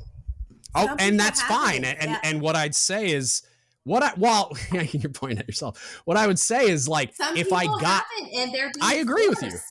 I agree. Up. And it's like, well, they weren't. I had to hard stop. I had to hard stop one day at training, walk out, leave, and then the following day I had to walk into mental health because it was so bad. Right, and we had more than one person walk into the ER or to mental health for mental health, for ideations, for shit that was just like resulted from chief season compounding something that already existed, kind of thing, right? Or bringing to light something that they didn't realize or weren't prepared for. Yeah, and that like okay, so I think I get what I got to address this part first. I think so that you'll stop yelling at me. So I think the part that I haven't started with is the forcing the function of like sharing things they're not ready to share or like be vulnerable about things they're not ready to be vulnerable about. Right. I think that shouldn't need to happen unless it needs to happen. And what I mean by that is like, I don't need you to tell me your deepest, darkest secrets or your trauma or whatever, just to prove that you can be vulnerable with me. I think that's ridiculous. Like, and the reason why I think people want to force it that far is before you got back, Arianna, Des and I were talking about like how the chief's mess likes to put the cart before the horse and try to force the familial function instead of just building a culture that the natural side effect is we feel like family 100%. Because we're so close and we value each other. Right. Yeah. So I think that's part of it is they are pushing this agenda of we're family. Because the chief says chicken and so. Egg, yeah. They're putting the cart before the horse, big time, and so they want to force that vulnerability because you're going to be my brother or sister, so you should be able to tell me these things.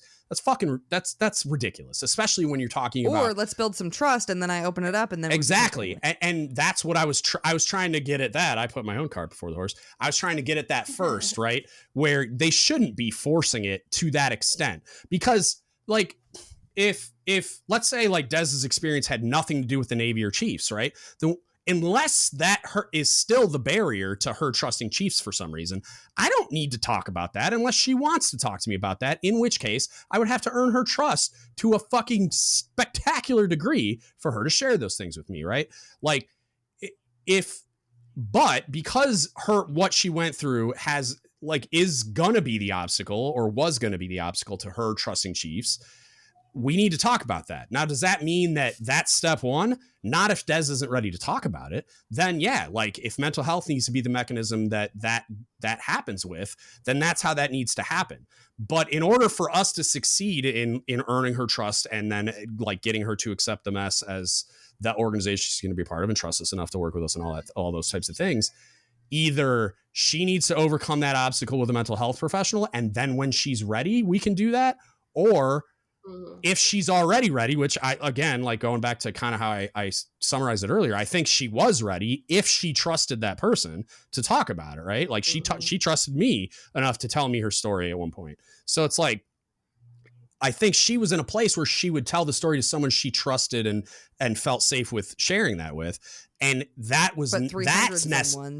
necessary for her to do the thing we need to do to build her into the chief and for her to trust her. So it's like, what comes first? Building fucking trust. And who's got to build it? The Chiefs mess does. And you were gone for that part too, where Des kind of floated the idea of instead of the Chiefs mess trying to get selectees to earn acceptance, it should be the other way around. Like the Chiefs mess. I was saying that the entire time. Right. And you're not wrong the entire time during my Have you read Culture Code? Have I told you about it, or have you read it in general? You should get that fucking book. It's incredible. It's called The Culture Code. And that was what we were talking about partly in that lane while you were gone, was like the when you look at how successful cultures are built, it's not like this. And so no fucking wonder we have all these issues with sailors trusting chiefs, not just sailors entering the mess, like just everybody, like sailors at large, officers, every fucking buddy. I mean, there's chiefs that don't trust chiefs. Like, don't fuck think I'm wrong. I got the DMs and emails to prove it. So I know it. It's a thing where if whatever it is that we're talking about is an obstacle to you trusting chiefs, because that trauma has to do somehow with chiefs, either directly or indirectly, that needs to be confronted, right? And does it mean I have to be the one doing the confronting as the chief, running the season, or as your sponsor, or whatever the fuck? Not necessarily. It depends on where that person's at with dealing with that trauma, I would say. And again, I'm not a mental health professional. I'm just a dude that's interested. So like, it's one of those things that it's like, it can't not be dealt with if we're going to succeed at our goal of properly getting you into the chief's mess and getting you to accept and trust those people around you. But it's not, if it's like acute mental health things that are then, and like, I would argue that like some of those people, including you, may have been ready to deal with it, talk about it, whatever, with people that they trusted enough to do that. But you were in an environment where what was happening wasn't creating that culture and atmosphere for you. Like, it wasn't, whatever was happening wasn't building a trust that you were willing to share, and was stressing you out to the point, because of whatever was happening, that you had to seek that trust and safety elsewhere, right? Like, you had to go to mental health because that's the place that you can trust the person you're talking to and feel safe to talk about those things.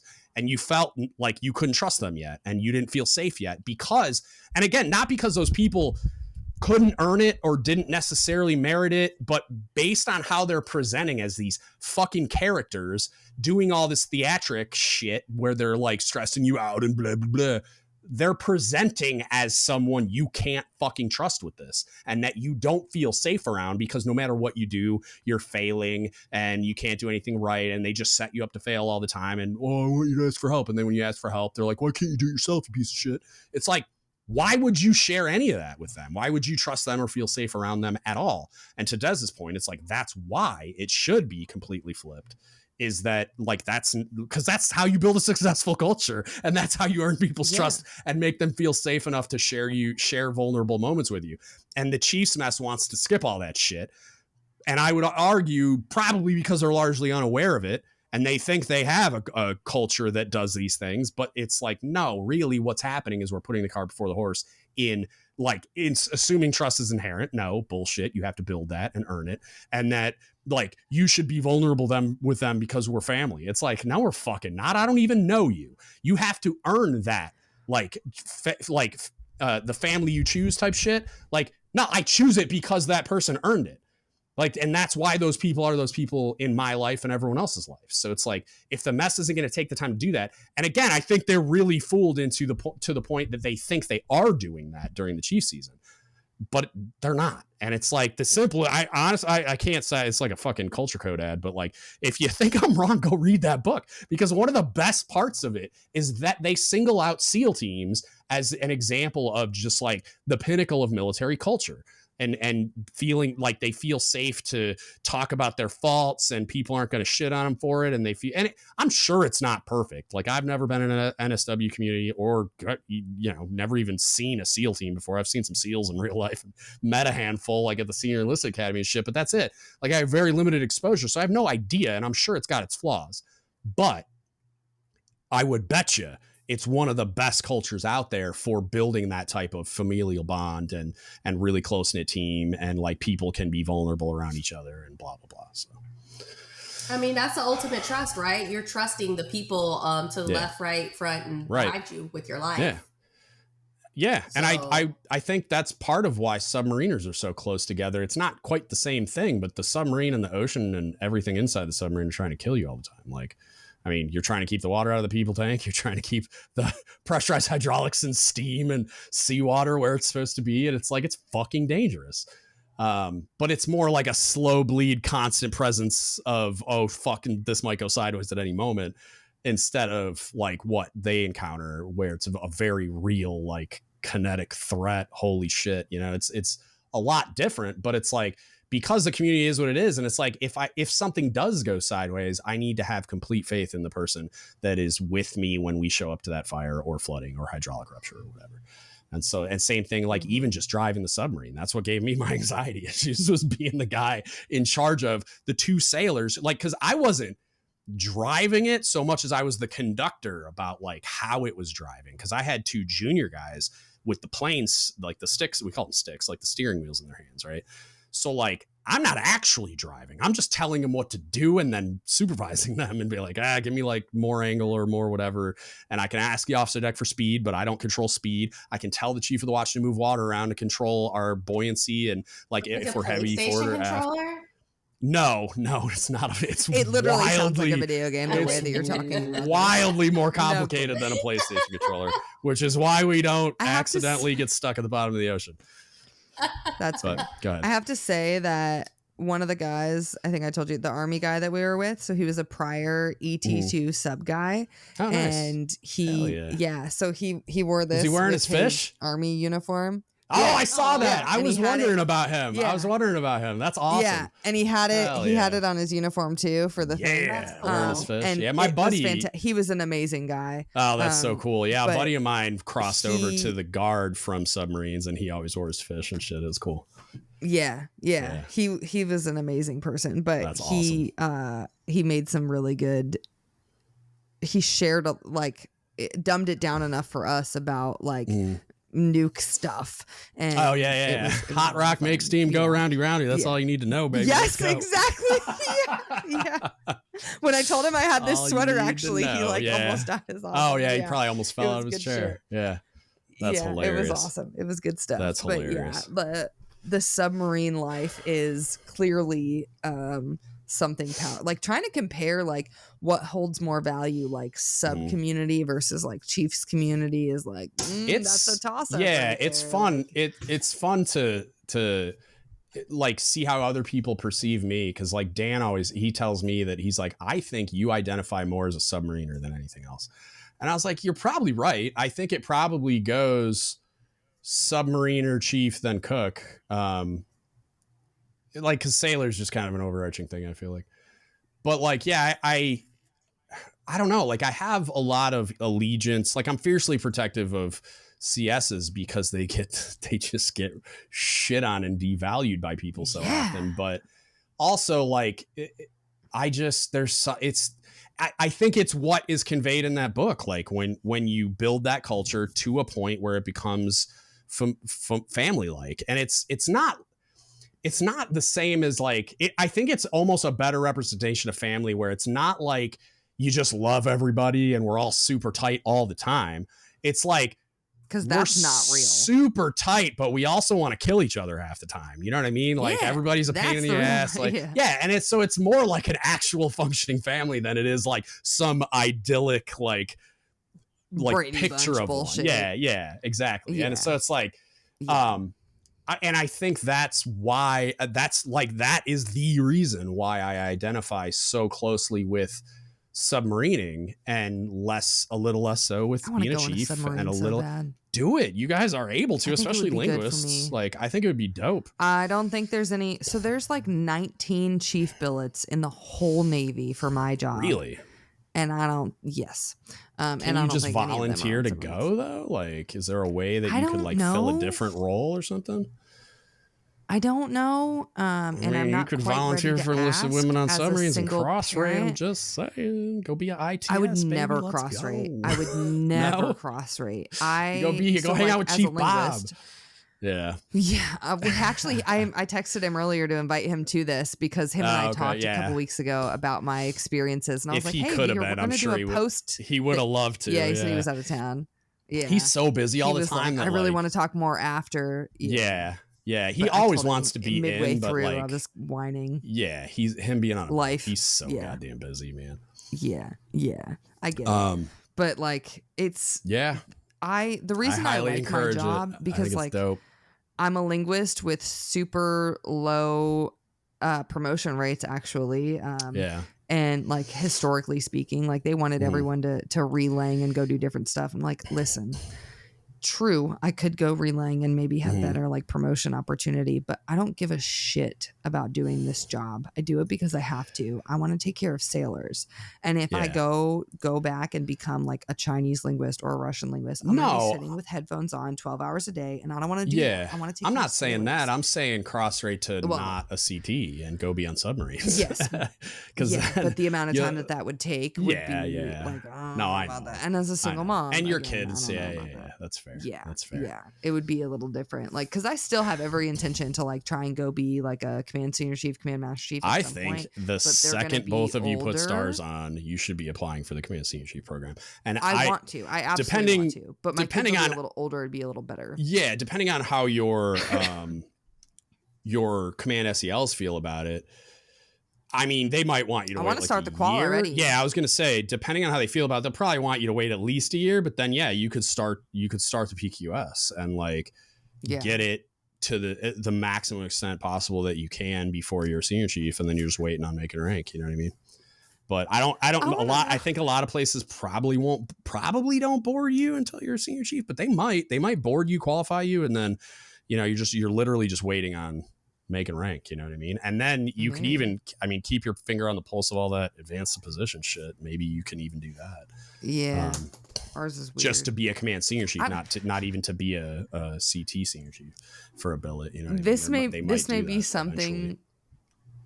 This may be something not necessarily for the podcast. I have no idea.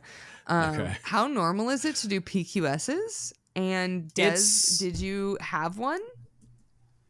It's becoming less common. It's becoming less common. The chief season type stuff. No one does it. No, some over eager beaver out there tries real hard. It never gets finished. I didn't finish mine. Did you fucking finish your PQS, you dork? Did you really? I know. How long was it? How many signatures? You dork. Which one of you? One of us? You're the only one. She said she didn't do it. We had 143 lines, and I think I was like 130 something in. Yeah, so you didn't finish it. I was almost there. I think I got 35 signatures. Ours was like that's the thing, right? 6 pages long. I think I got like 3 signatures on this shit. It's not fucking important.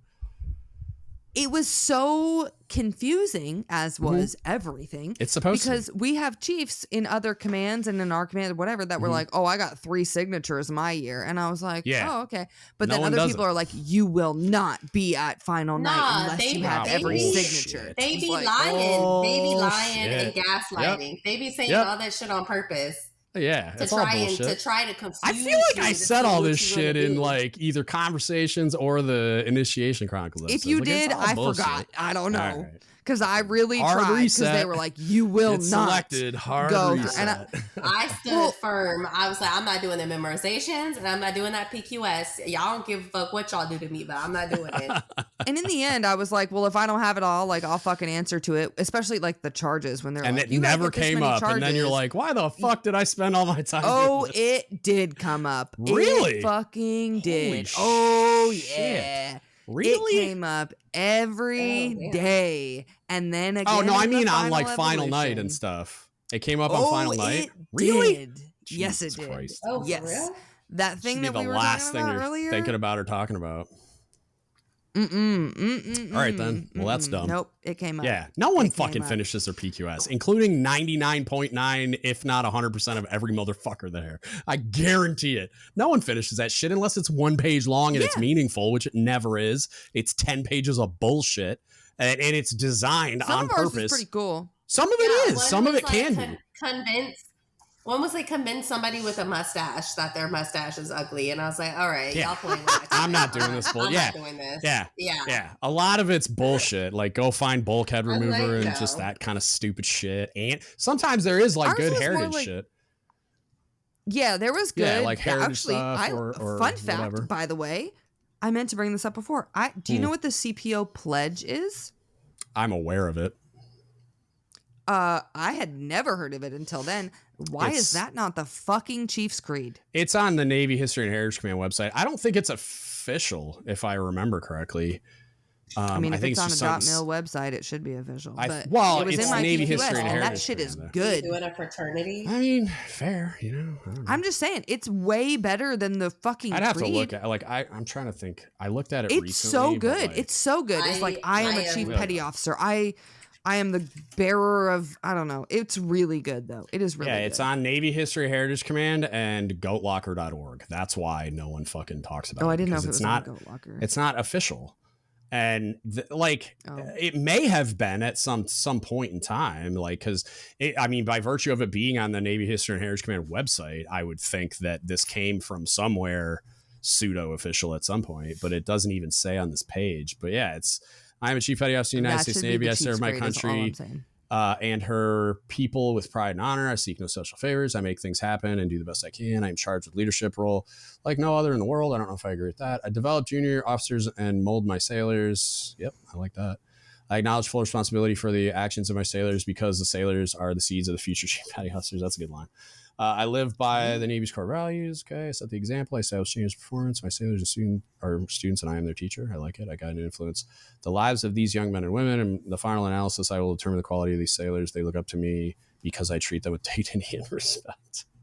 Because they need a leader, I'm there for that. Yeah, no, that's a hell of a lot better than the existing so good creed. A hell of a lot good. Better. I think I encountered it. Right? I love that. I think I encountered this when I was looking for the Chief Petty Officer's job description, and I scanned it real quick and moved on. But I never encountered this in PQS. Yeah, I never encountered this in any meaningful way during like my career or I had literally never heard of it, and I feel like I've done a hard amount of research. The only reason I have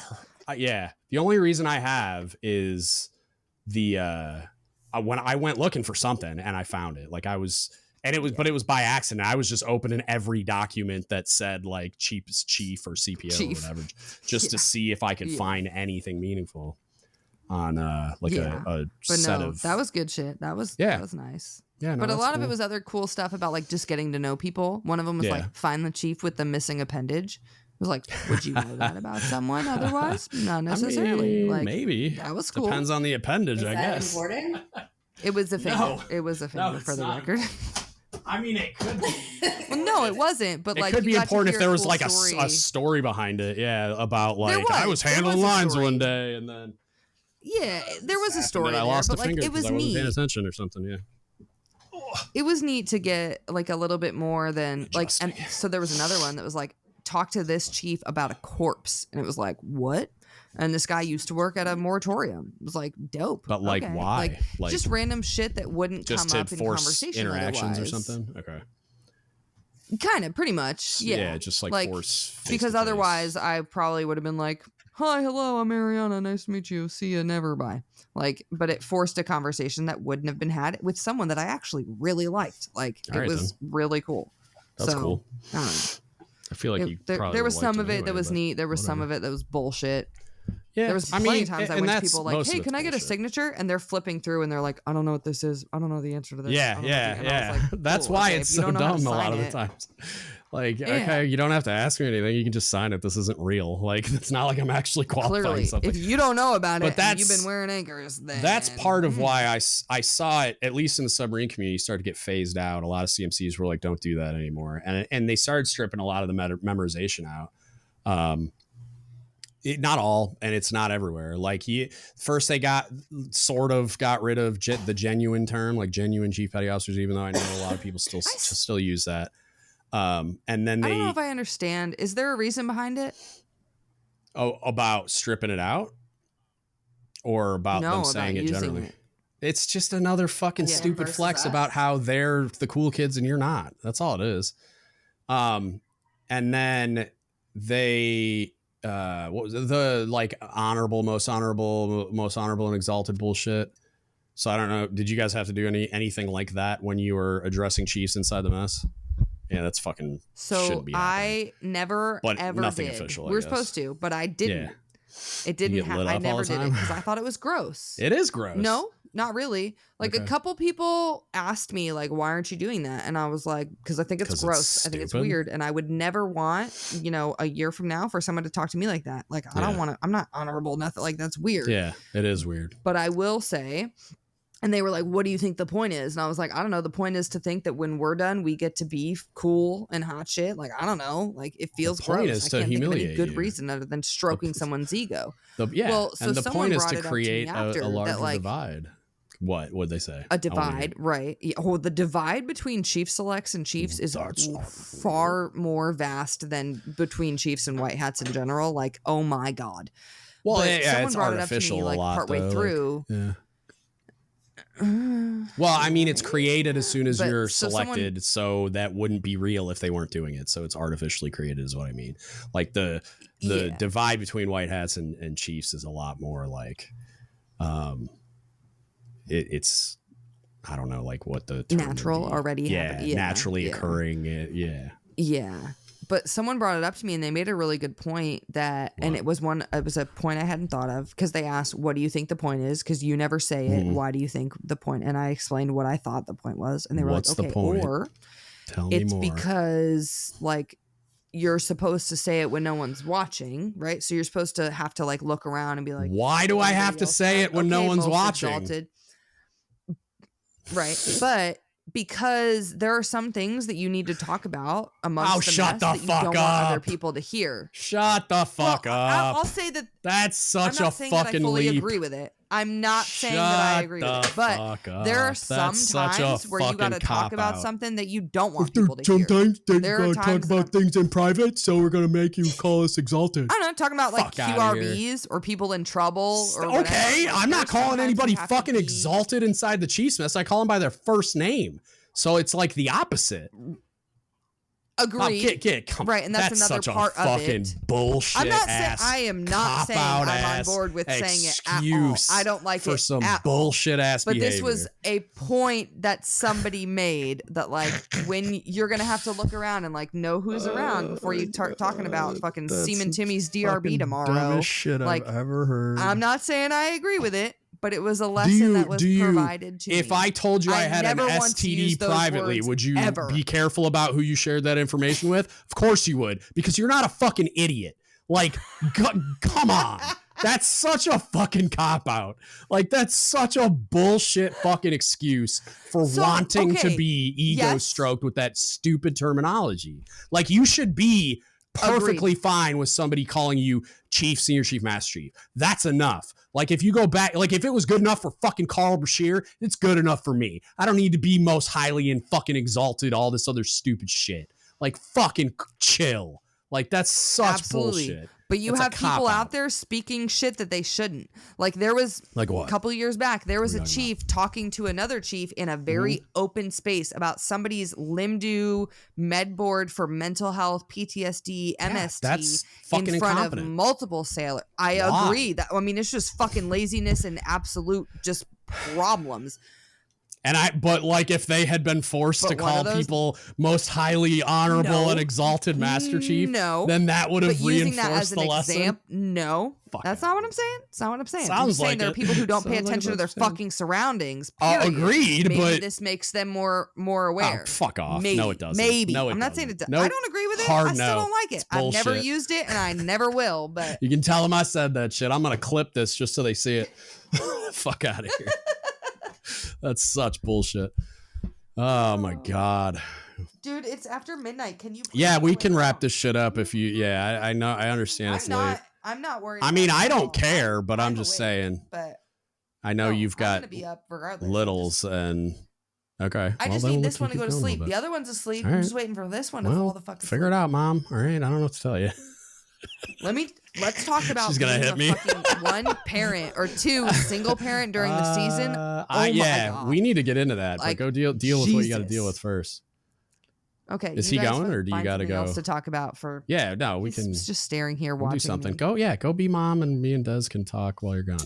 Promise we won't talk shit about you. On that, I feel like another important topic to bring up is like what she was saying, right? One, the time that is taken away from people's families, a selectee and the Chiefs going through the season, right? Yeah. As well as the lack of acknowledgement of the single sailors. How so? Like, well, the lack of acknowledgement for the single sailors, right? Those who don't have spouses or don't have kids, or maybe they do have kids and don't have a spouse. It's like, well, where is their support? There's no special picnics or special committees or special anything for them, right? To make sure that they feel supported. But there's all of this stuff for the spouses. Yeah. And I'm coming at this from an angle of somebody who was put in a position in the season on one of our Saturday evolutions, right? It was like the hike. It was like your hardest day of the Navy hike. And it was like a 7-mile hike, and they stopped and they shared these really heavy stories, right? Yeah. So then at the end of it, they had this surprise picnic planned where people's spouses and kids showed up at the end. And there was maybe like 10 of us who had nobody showed up. Yeah. We didn't even know what was happening. Nobody showed up for them. One of the guys, it was his kid's birthday that day. I don't have kids or a spouse, but I would have loved to go home and be with my dogs. Yeah. One of the guys just got out of a really ugly divorce that he didn't want. And then, so you get done with this really rough, hard hike, dealing with these really traumatic things that you have to hear. And then now you have to deal with your own shit on top of that, seeing all these people like, you can be happy for them. But like, how do you think that made us feel? You know what I mean? Like shit. Yeah. Like, talk about the basic everyday shit, right? Like, as a single person, about like doing your dishes, doing your laundry. Like, I was gonna ask, there's people out there who have like got like a spouse, whether they have kids or not, who are like helping them to like cook their food or do their laundry. That's what I was gonna ask. And like, not only am I doing all that for myself, but also for 2 small children. Right. But even for me. single people, I was going to ask, like, I was basically single until I was a senior chief. So like never had anybody for anything ever except the last submarine and last shore duty. Like I met my wife just before I got to the last submarine. Well, that's not true. I met and dated her, but we weren't living together. So, well, I mean, I guess I really was. It was my second shore duty, third boat, and last shore duty. My wife and I were together. So like for half of my career, a good portion of it. But it was like she was never there though. Like when I was at Fort Lee, she couldn't be there for the only time I've ever had anyone on the pier when I got home, sort of, was we moved the boat over to the shipyard, and my wife works at the shipyard. So she met the boat on the pier, and it was cool because that was literally the last time I ever like came home. And I was the topside line handling supervisor, so I saw my wife on the pier, and that was really important to me. But like for this, like the whole, I went through the season, I was single. Like I didn't have any. I was a 1-bedroom apartment kind of thing. But you were like deployed a lot of the time during your season. I right? was gone until the last 3 days, so there is that. Like, so that's why I was going to ask that question. Is I haven't really paid attention to it because every season I've done in port has been as a chief. Except like it was the last 3 days. So I mean, we got home, got our sea bag list together, did final night. So like, how does it affect a single sailor? Right? Yeah, that's what that was my question. Is like, it does. Do you carry more water than the other selects, and then that fucks up your ability to do things at home? And like, tell me about that. The number of times that I slept less than 3 hours a night, disgusting. I feel like you do that normally. I lost 11 pounds. I mean, during season that I probably shouldn't have. Sorry, you go while I go get this kid to sleep. Who's tell me single sailor things. I'll be back. The support factor, I think, is just what you lack, right? It's like you just don't have that support. And these people have, their spouses or kids, but you just don't have that support. And it's like, here's the thing though, it's like the single sailors also are carrying that extra load because it's like, okay, well, I can stay. I got to go home and take care of my family. I don't have people to go home to. So I'm going to stay here and do this, or I'm going to take the hard task. I'm going to do that. Like we all did that. And so it's like, we're just like forgotten about, not thought about. There's all these spouse events. There's this, there's that. And it's like, what about the single people? It's like, not that we're being excluded or discriminated against because we're single, but like, how about you just be a little considerate and then maybe make things accommodating to everybody, more inclusive. And then my solution for that was to send everybody TDY, send all the selects TDY and put them on the same operating ground, make us stay in a barracks, make us eat the same foods at the same times, be around the same people, and have a controlled environment. That way everybody's the same. The problem with that, though, is you would have to halt a lot of functionality in the entire U.S. Navy for 6 weeks. You know what I mean? Because unless you did it in stages, and that's the problem. Yeah, well, you could do it. We could alter it in big ways. It'd be even more change that institutionally I don't think there's an appetite for. But the Army promotes at pay dates, right? And so I think all the services do, to be honest. Where my friend Yada, she put on Master Sergeant, I think, so E8.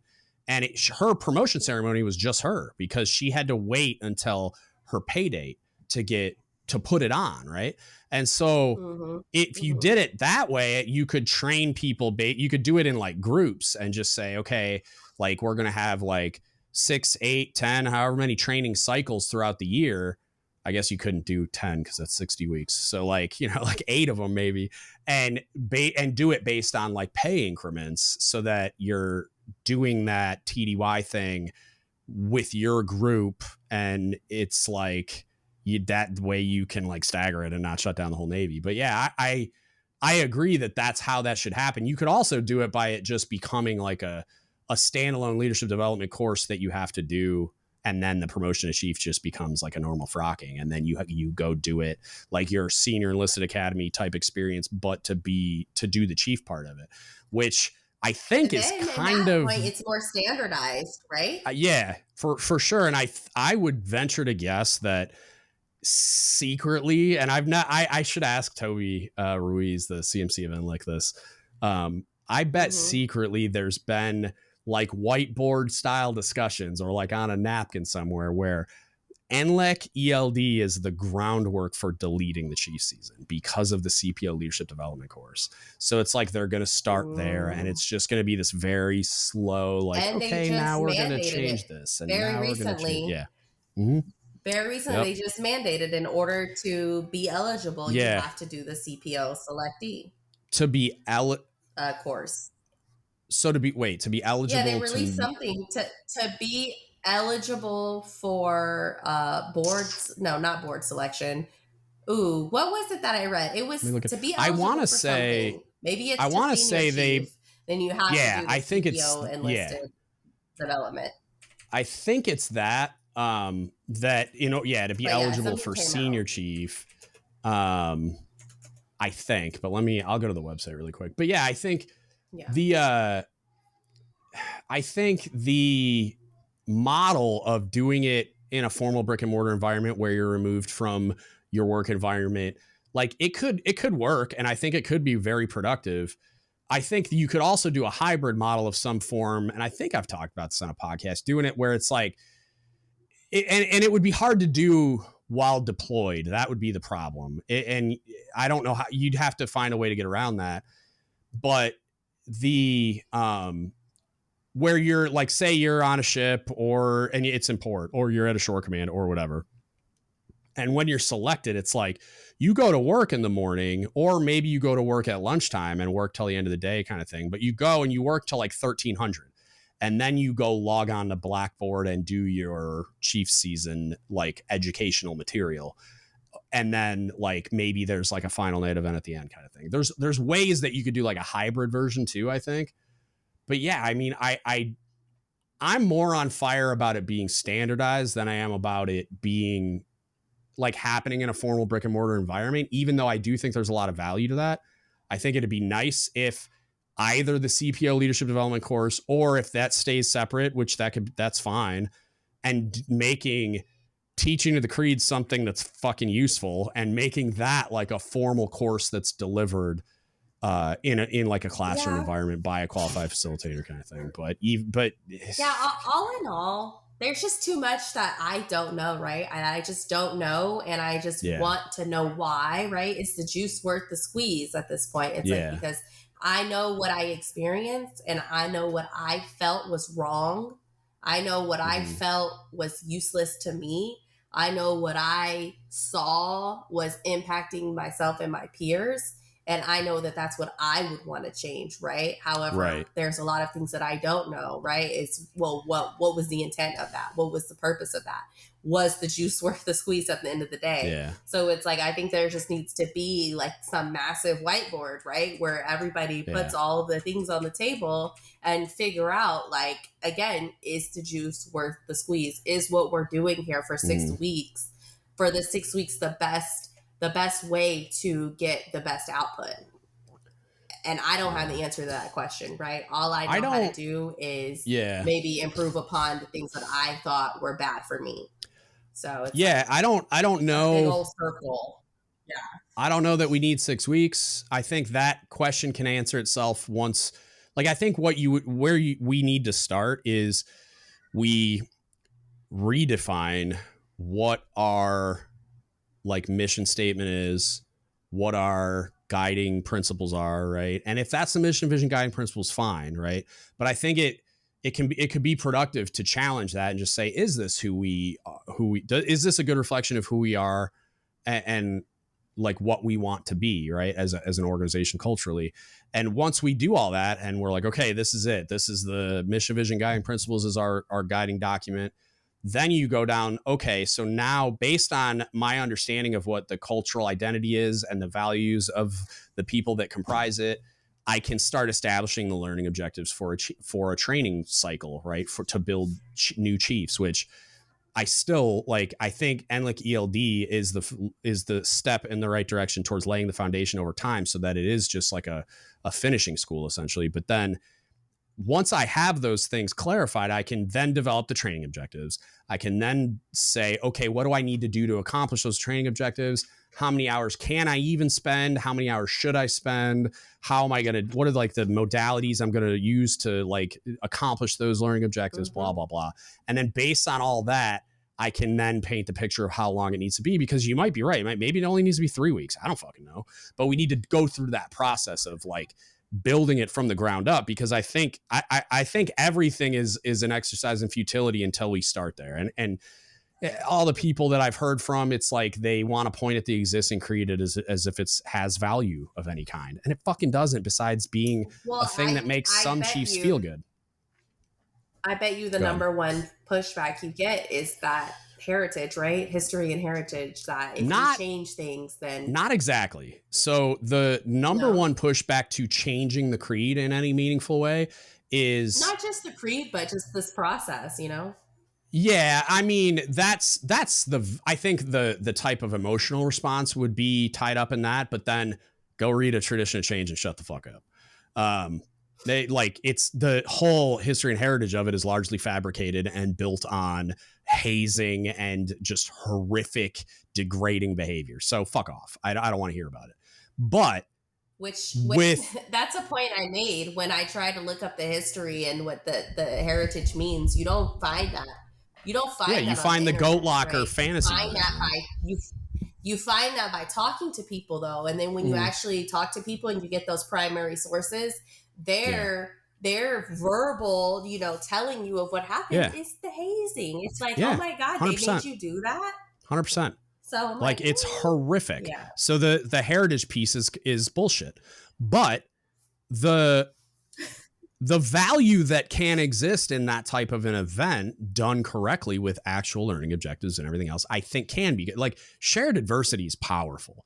Like the way in which that galvanizes a group of people towards a goal it's meaningful and powerful. And I think it's a tool we should still try to use, but it needs to be refocused and redefined and actually have a formal structure and policy and all that stuff built into it, like literally fucking everything we do. And I just can't reconcile the fact that there's a procedure for fucking turkey sandwiches, but there's not one for building chiefs. Like, it's bullshit.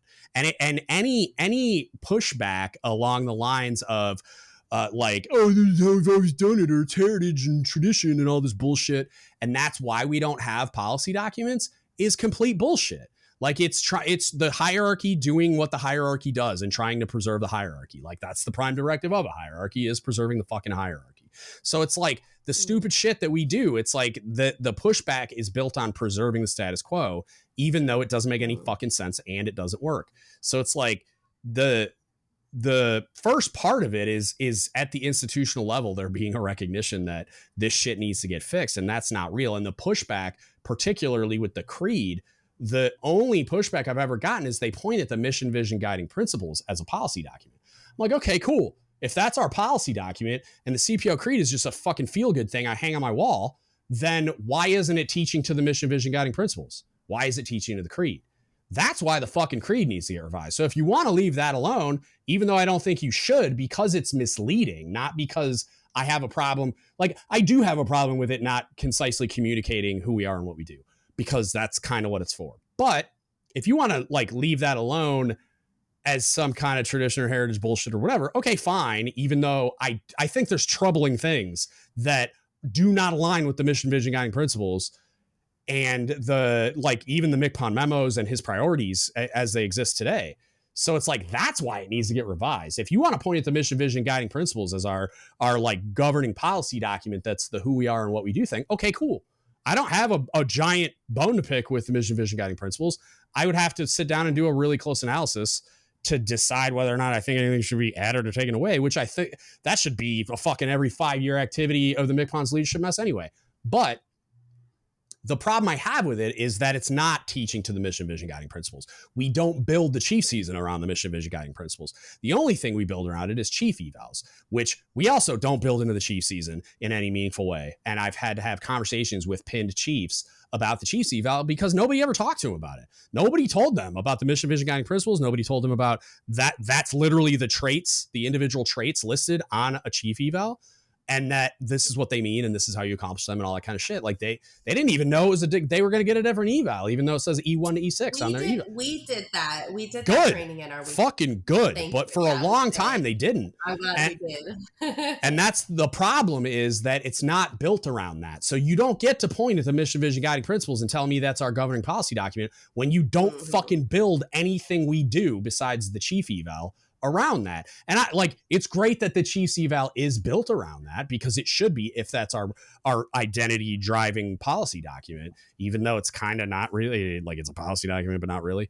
But like you can't then build you're talking on both sides of your mouth, because then you can't then build the one required facilitated course during the Chief season around the fucking creed that doesn't fucking communicate that in any meaningful way.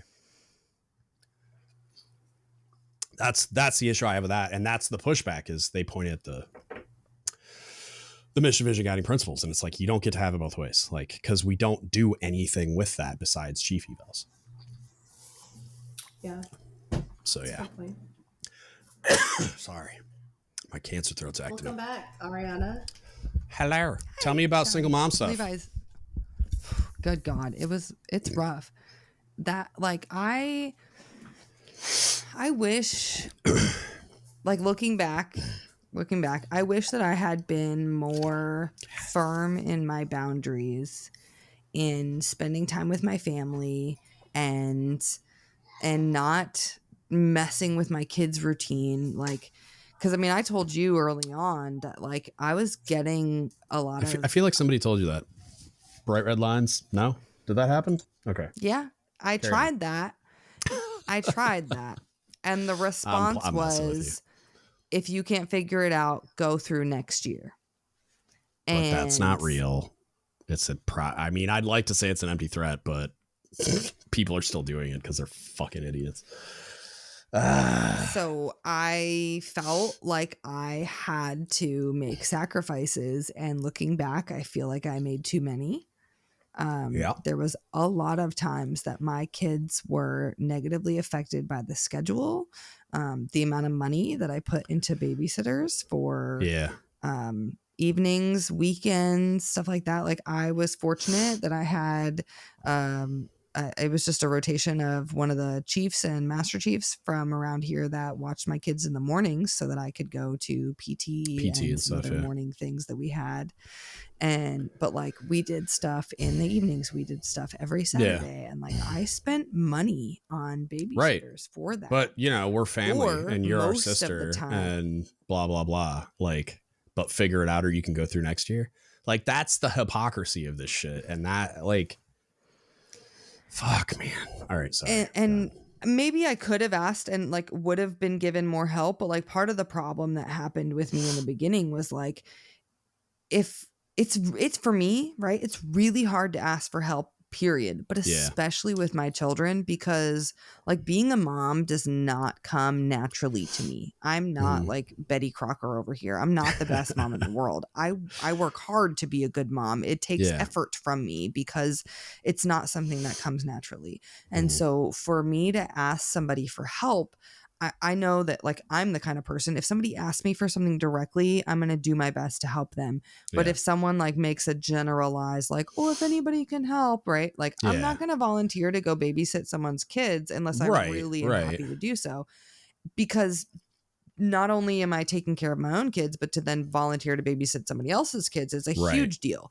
So it's hard for me to ask directly and like, hey, are you like making my random phone calls to all these chiefs? Like, hey, by the way, would you be willing to watch my kids? Like, I want someone who's offering the help because that feels one, a lot more genuine and a lot more sincere and a lot more like they're willing and gonna put in what it takes to take care of kids. Right. So, but when you bring, like, when you bring it, could have asked for help, but when you did though, that's the problem that I have with it is you brought the problem to their attention and kind of like what Desiree was talking about earlier, if we were about like building that culture where it's like a familial type bond, then just you bringing it to our attention would have been enough.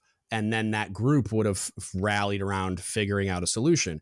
And people like me or Desiree, who were single for much of the time, or like even when I was with my wife for 3 fucking years of it, she was in a different state. So I had the bandwidth to do things like that. And I did. Like I watched, so shout out to my homie Sasha. I used to watch her daughter sometimes. So she could go, she was a single mom, so she could go out and do shit. And we had a great time. I splashed into puddles with her and we watched Frozen like 17 times and played with ninja swords. And it was super fun. Yeah. And but it, like you brought than having someone come to your house at 4:30 in the morning. I'm with you. Or but you know, when I'm like, which I did. If I had you're gonna help, but if like, you're gonna do fucking PT weekends, that early, then the mess gets to figure out how to get everybody there. And it's like, and then if people can't be there because the CDC doesn't open, like the CO is not going to set working hours at a time where people can't get their kids to the CDC unless it's fucking World War III, right? So why in the fuck would we create some type of time commitment on our sailors that they can't meet in the same way that they wouldn't be able to meet that if I set working hours starting at 4:30 in the morning and ending at like 13:30 or some bullshit?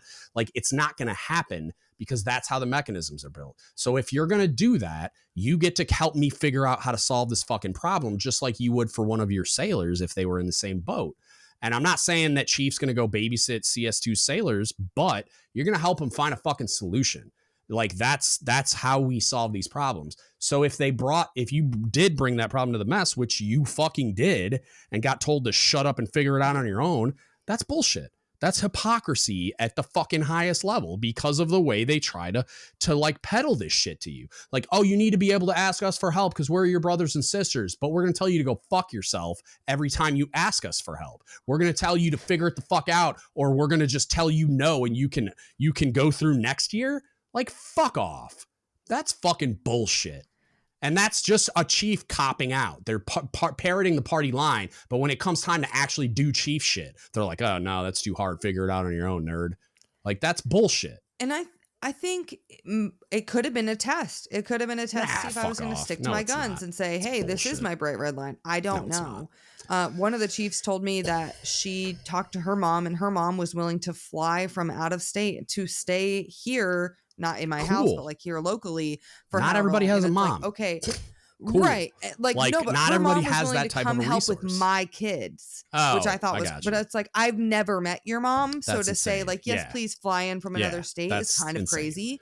Like it's hard for me to do that. And like, I've had some like alarming, concerning situations as an individual, but like I wouldn't get a restraining order last year. Right. Like it's I wouldn't let random chiefs babysit my kids. If I was you, fuck off. I don't fucking know you. Not like that. Right. And if you want to play this familial bullshit, like, okay, you got a ways to go before you're my brother or sister. You know what I'm saying? Like, there's a real life component to it that they feel like they want you to suspend your disbelief in the idea that this person might be a fucking child molester or something, you know, like that's not real because you're wearing anchors to work. Fuck off. I could fucking cite examples. There's a fucking thing going around social media recently where a chief got caught for that shit. So it's like, you don't get to do that. Luckily, I had a really great chief and master chief women that came and watched the kids for me in the mornings, and my kids loved them, and it was great. But like, that's in the amazing. Afternoons, right? But like, how long did that take? We had training. It started, I think, in the second week sometime. And how did it happen? Did you find that on your own? Did they just get wind of the problem and I guess there was like some like group of people that was willing to help, but like I was supposed to ask them. Right? Like you're supposed to just figure it the fuck out. Like, yeah. And so, and I had told them like, that's why I know it's not a test. That's why I know it's bullshit. Because fuck you. And finally, just fucking tell one of the chiefs was like, "Start here. Ask this. We've got a list. Start. Ask this person. Ask this person." And I was like, "Okay." That's why everybody would call me a spoon feeder. I would have fucking told you immediately. I would have fucking come out of that meeting where, we're gonna make her figure it out. I've been like, okay. And then I would have went and found you immediately and been like, these 3 people are down to watch your kids. Didn't hear this from me. Wink and fist bump and leave. Yeah. So stupid. And that's kind of what happened, but it took a little bit. But like, it's so stupid. But even in the evening, at least shout out to the 2 chiefs that fucking saved the day, because at least somebody fucking stepped up and did what was right. Hell yeah. Shout out to Mash. And I appreciate that because my other choice was, because I originally asked too, I'm like, can I just bring the kids to the PT, right?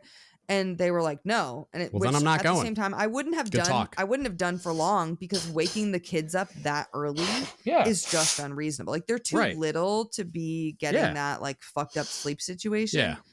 But their whole life got completely fucked up this entire 6 weeks, because their sleep schedule was fucked up, because my sleep schedule was fucked up. Our getting home time, like we didn't get home. That's why I told you and I know like it probably would have ended poorly, but also that's why you need to draw those bright red lines and just stick to your guns. And I would like to think that while it will probably, I felt like I didn't have a choice. I know.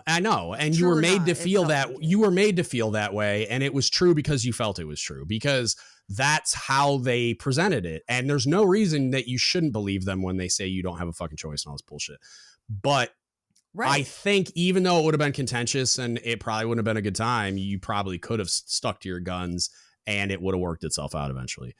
But it could have got weird. You could have been at like the group CMC, like trying to, and I would love to think that at some point you would have gotten to somebody wearing a cookie that would have been like, really? We can't just figure this the fuck out and help this chief select get to the events or the maximum number of events possible. And then, oh, by the way, if she can't make every PT session or every event because she's a single mother, okay, shut the fuck up. It sounds like the other chief selects need to pick up her fucking slack, because that's how teams work. Well, but like there's a solution there that isn't punishing. I think that would have been the option. Because like we had someone who came in a few weeks in off of parental leave. Yeah. And they're way behind. They were accepted. They finished. They got everything was fine. Right. Like, and the level of effort from each person was absolutely different. And I also like, I honestly feel like I had more to prove than some of the other people. Well, you probably did. Probably. To be fair. Yeah. But like there were people who didn't go to like any training sessions the first couple weeks. Why? Like this one individual, because of like one was on parental leave, one was deployed. Like like there were different things that were keeping people from different scenarios, but like the end result was the same. Yeah. And so the idea that you need to be at every single fucking commitment is moot. Because wasn't real. Yeah. It never was. Yeah, it never was real. But them trying to enforce it as if it was bullshit the whole time, because all these other people were allowed. Oh, because their circumstances are more valid. Like, fuck off. I'm gonna have to title this podcast "Fuck Off." Like the number of times I've said this shit. it's the hypocrisy is fucking maddening. And but like go ahead. So, sorry. I got help in the mornings, but then we had training Tuesdays and Thursdays as the region, Wednesdays as a command, and then we had drill Wednesdays and Fridays. And so like there was shit every day pretty much. And it would it was supposed to start at 2:30, the training Tuesday, Wednesday, Thursday. Drill started at 4 Wednesday, Friday. Daycare closes at 5:30. Yeah. So every day I would have to leave at 5, and pretty much always I would leave and then come back with my kids to wherever we were holding training to get, because I didn't get, so normally they would do like training, and then when the training was over, you would get like time to debrief like with your sponsors. Yeah. I didn't get that because I was gone. So, and sometimes there was just other conversations, or like the team, like the whole region selectee group was talking with the regional leads or whatever. Like I didn't have that. So when I didn't go, I lost out. So instead, now I started going back. I would pick up the kids and then go back. And then some like random people would kind of keep an eye on the kids while I was listening to whatever was happening, or they would just be running wild, like in the training center we were at, or outside or whatever. Like I would bring them to a gas station and they would be eating Pringles and drinking a Coke. Fuck like off. The trash food they ate, their sleep I'm done schedule at fucking was 5 o'clock. Like figure it out, nerds. And if they the had told me like you're a better person and I felt than like me. I was at a disadvantage. Yeah, like, but that's what made the end so hard for me, because I really did commit more than I needed to, more than I think I should have. I far overextended myself and my children, their routines, their sleep, their well, like there was multiple times that the kids would cry because I don't want to go to your work thing, or like we had Comrels on Saturday, and like there was one day that I paid a babysitter to come to my house so that I could go to this Comrel, and they were both asleep, and then Levi woke up like minutes before I was supposed to leave, and he's crying and he's like, "Why are you leaving?" And I was like, "I have to do a work thing." He was like, "Tell your stupid boss it's at the weekend." That's like, right. That's not going to make a difference, bud. And I brought him to one of the trainings, and he was all mad because I picked them up from daycare, and Wyatt was crying because he wanted to go home and play with his friends in the neighborhood. He didn't want to go to this work thing. And they went right up to one of the region leads. And good. Like, hey, did they let him have it? My mom shouldn't have to be here. Yeah. And that region lead also has a kid, and they were like, "Yeah, my kid doesn't like it either." But like, that's like, not. But they were really there for like all love of it, and they were really the kids. They were troopers in the end. Like, my dad told me they went to should get anchors. They went to the fuckers. bathroom during Jesus pinning. For real, yeah. They went to the bathroom during pinning, or like afterwards, and the kids were like, my dad brought them in the bathroom, and they were, I don't know, making a bunch of noise and talking shit or whatever. And some other dude was in the stall and was like, "That's Arianna's kids, isn't it?" Yeah. The fact that you know them, just I would have. Voices, I feel like the season lead that got everything, that got an earful would have been like, "Is this Arianna's kid? This has to be her kids." Yeah, talking all this shit. Yeah, but like, everyone knew the kids. They were everything. Like, I don't think it's a valid reason to say, "Oh yeah, my kids don't like it either." Like, I had to go through it, so you have to go through it. That's bullshit. And it's like, I'll show up as early as I can, and I'll stay as late as I can, and that's the CDC hours. And then even on weekends, it's like, you shouldn't be doing something every Saturday. Like, that's ridiculous. People have lives and families, and we're not deployed on a warship, so don't give me that fucking speech, because most of those people have never deployed on warships either. So shut the fuck up. Because like, you don't get to say, "Well, what if you're on a warship?" But we're not babysitters, so shut up. During this process. I mean, I believe it. Like, and it would be different if we were deployed. I feel like I would know that better. I would know. I would be able to plan. Like, we didn't have our plan until like a week prior every time about like, because they didn't schedule have or our events, or they changed it. Fucking. Maybe. But like, the thing if it for me was is a deployment, it would be different. Right. I could prepare You'd for have that a family care plan, and your kids would be with somebody, and you wouldn't be paying them probably. And like, that's different. Yeah. But one of my friends offered to take my kids for the entirety of it, because I was freaking out about this process, freaking out because of the way it was going down in the first week. And my best friend, God bless her, she has 2 kids. One is on the spectrum. Like, she's got her own shit to deal with. Right. And she was like, "I will take your kids." But like, that would involve me like enrolling them in school, in a different school, because school starts during the season. And like when the fuck do I got time to do that? It. Like, that's right. Nuts, though. And you then shouldn't have to consider that. Levi's shit. already been, I know, Levi's already been in 3 schools in the last 6 months because of the PCS. 3 schools in 6 months he's been in, and you want me to add another one just for this? Like, your fucking mess should reimburse you for the babysitters, even though they won't. That's fucking bullshit. If I found out about that and I was your CMC, I'd been like, we're cutting her a check. Says 51% of the vote, because that's bullshit. That shouldn't have happened. Like, you either like build the things around the hours that your selects can do it, or you just accept that they're not going to be there until they can be, and that's okay, because you still would have got the majority of it without having to fucking, like, I don't even have an issue with like depending on what the comrels were, like, maybe if you're going home to your kids every day at 5 o'clock or you're going to CDC picking them up and going home, and they have that time to go play and rip and tear and do whatever their normal routine is. And then maybe I brought them back to those training events till at least 8 o'clock almost every time.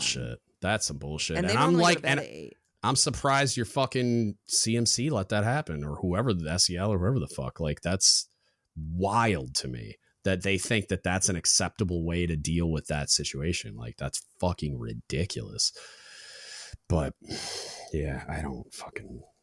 Lesson learned, so that next year and every year after, when there are parents out there who are especially single parents, like, fucking on I will fire, absolutely on fire about doing, be advocating for them. All the things. And like, yes, I would be willing to help as well, but like, the bigger lesson is just put your family first.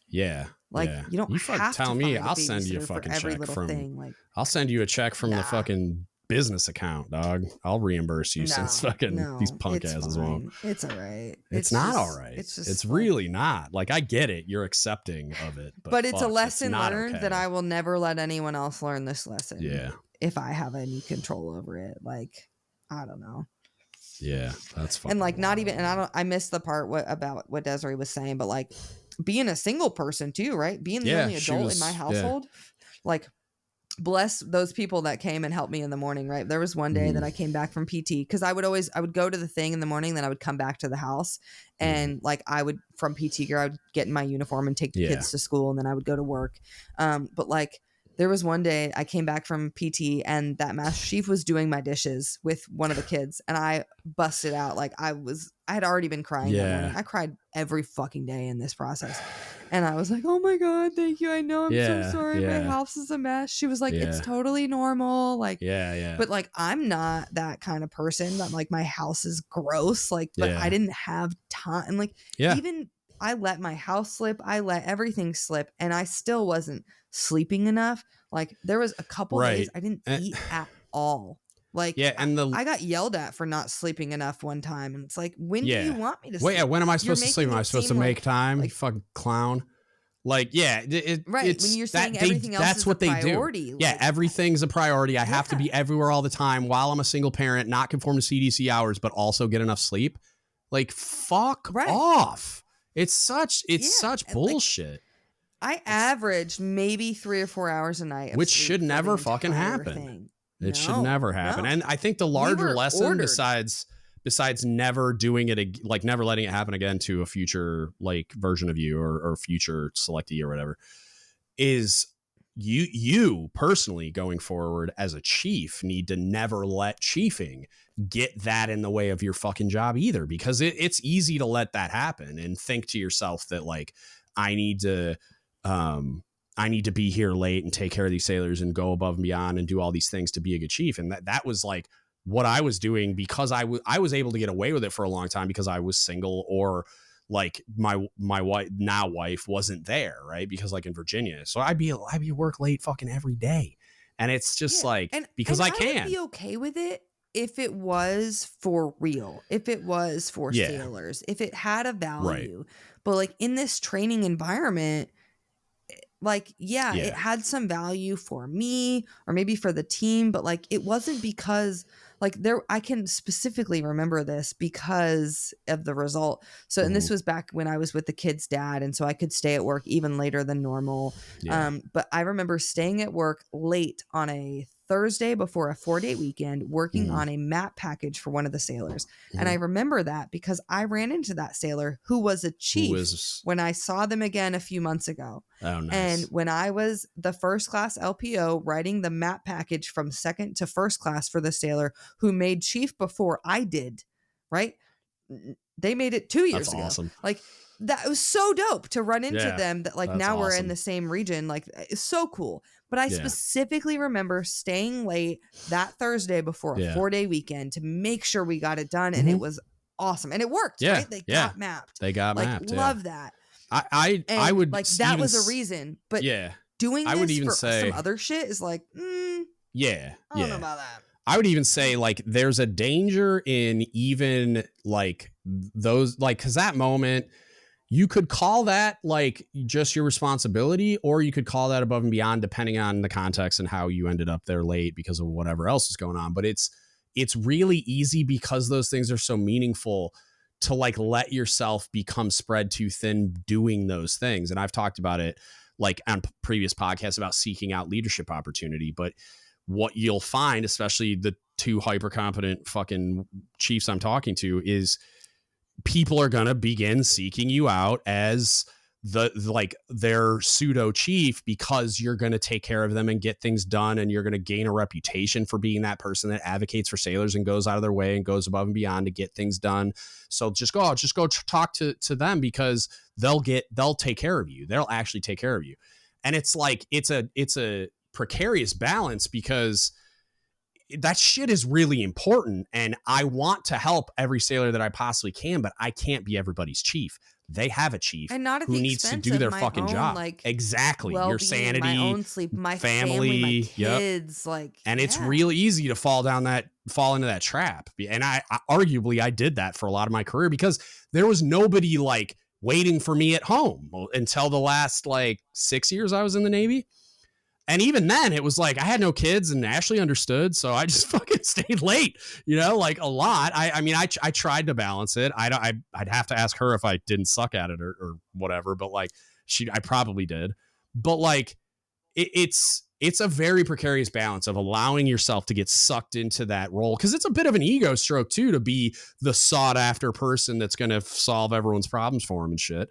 So it's like, but the bigger thing is it's like, it's addicting, like to an extent of like that dopamine hit or whatever it is of getting to like what you're saying, like the rewarding function of, I didn't just stay late and do it. It fucking worked. And then I saw him as a chief and he made chief before me, which wouldn't have happened if that map package hadn't been done with the care and thoughtfulness that it was. And I hadn't stayed late and done that thing. That's really, really fulfilling.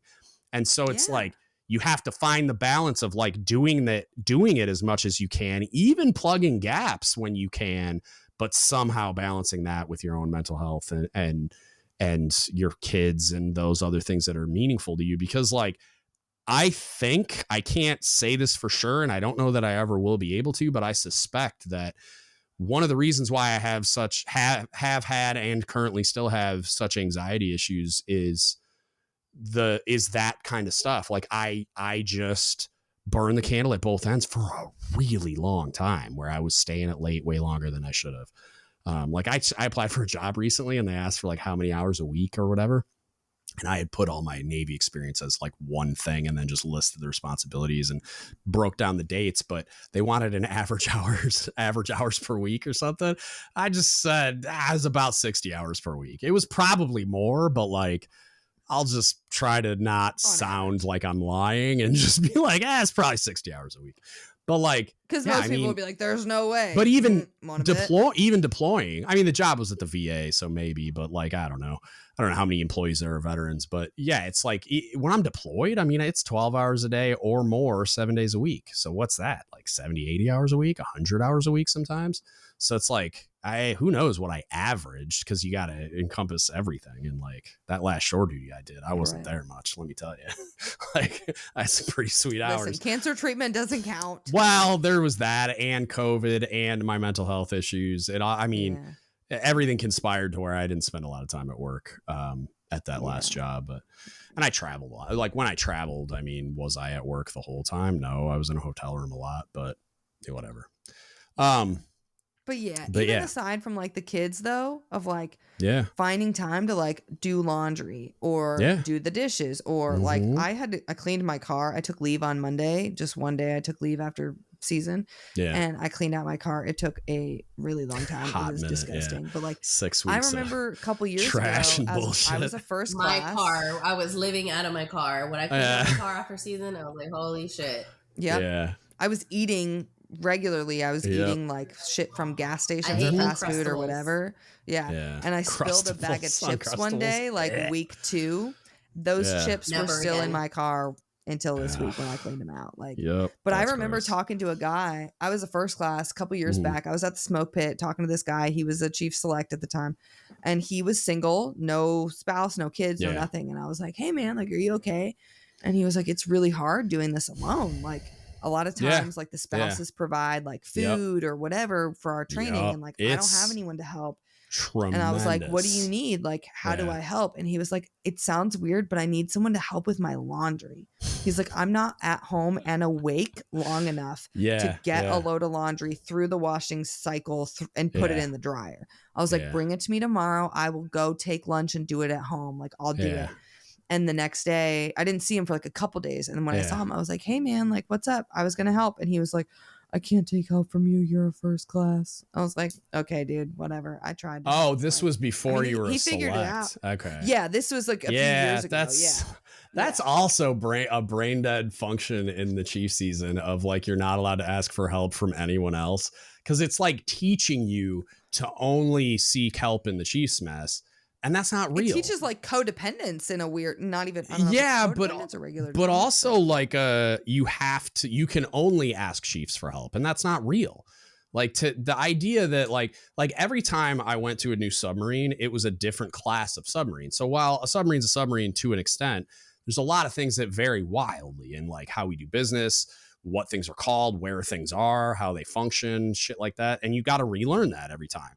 So I show up, like the second boat, I was a first class and then made chief not long after. And I have to like relearn how to submarine in a lot of ways because it's so wildly different. And then the third submarine, I'm a senior chief when I check in, and I've got to like re-qualify and do all this bullshit. And it's like, they know more about the submarine than me. So how, like, can I ask chiefs? Did I ask chiefs that knew more about the submarine than me? Yes, I did. But I also ask subject matter experts that are not chiefs. And I don't think that's a problem at all, because a lot of times, like, especially, so like when I was qualifying dive, which is like the most senior enlisted watch station where you're supervising the driving of the submarine, basically. So is that the one with all the switches? Yeah. I mean, there's panel switches. There's about that. So much shit. Looks like a movie. Yeah, it's wild. But like you could find pictures of it on Google Images probably, but anyway, it's not that exciting. But the point being that, like, so for a cook on a submarine, our career paths are different from everyone except, like, nukes are kind of their own thing. They have their career path that's very similar to all the other nukes, basically. And then forward of the watertight door, all of what nukes lovingly call coners, because the front's a cone.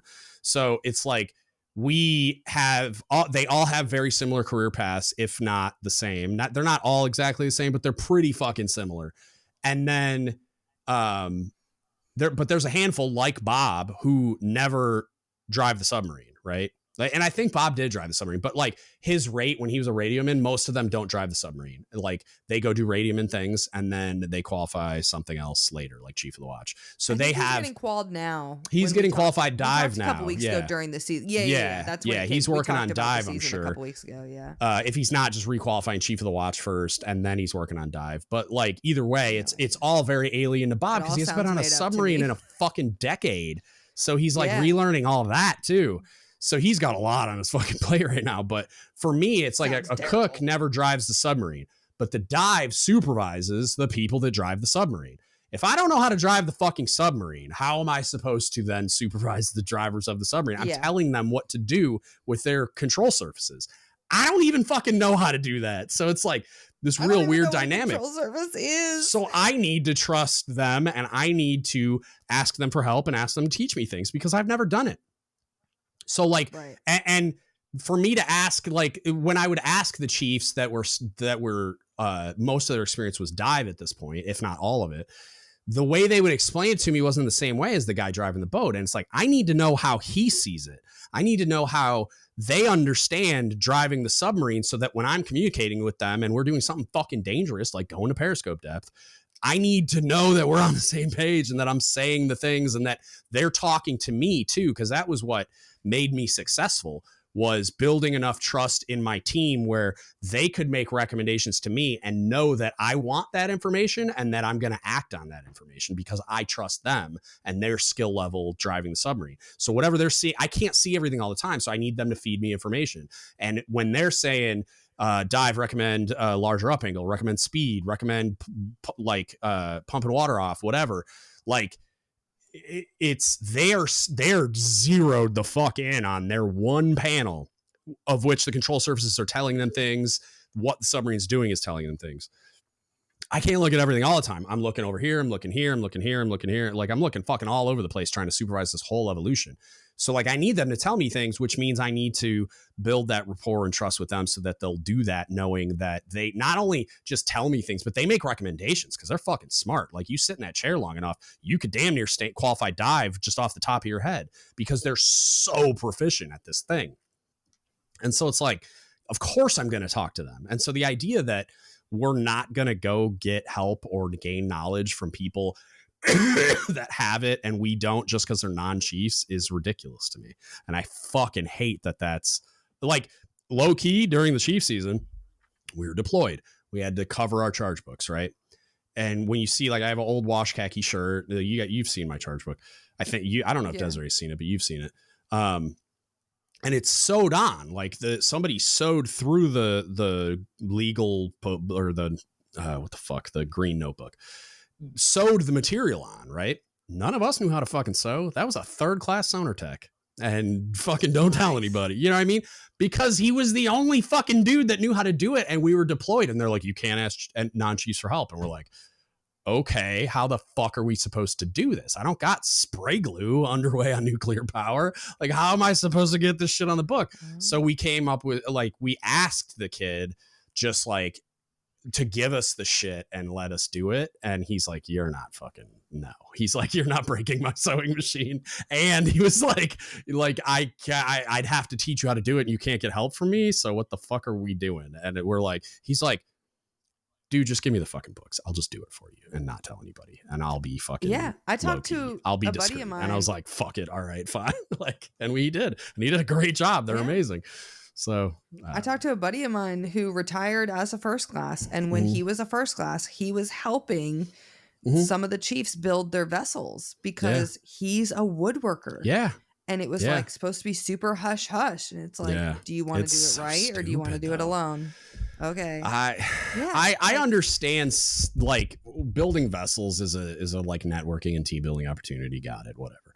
But like, it can't be everything. Like, you can't say like you can't talk to non-chiefs the whole fucking and ask for any help ever. Because like, what if the only subject matter expert is a non-chief? Like, what if your career counselor's an NC1 and then I just can't fucking use the career counselor as a resource the entire chief season? I have to go find a chief that does it, and that'll be the answer will be yes from a lot of people. But it's like, what if we're deployed and the only access, like, what fucking point are we gonna just be like, you know, like you should, like, you could say like go to chiefs first or whatever, and then if there isn't somebody with the requisite resources or experience or whatever, you know, I don't know. I just think it's fucking stupid because it's not real life, and it further like.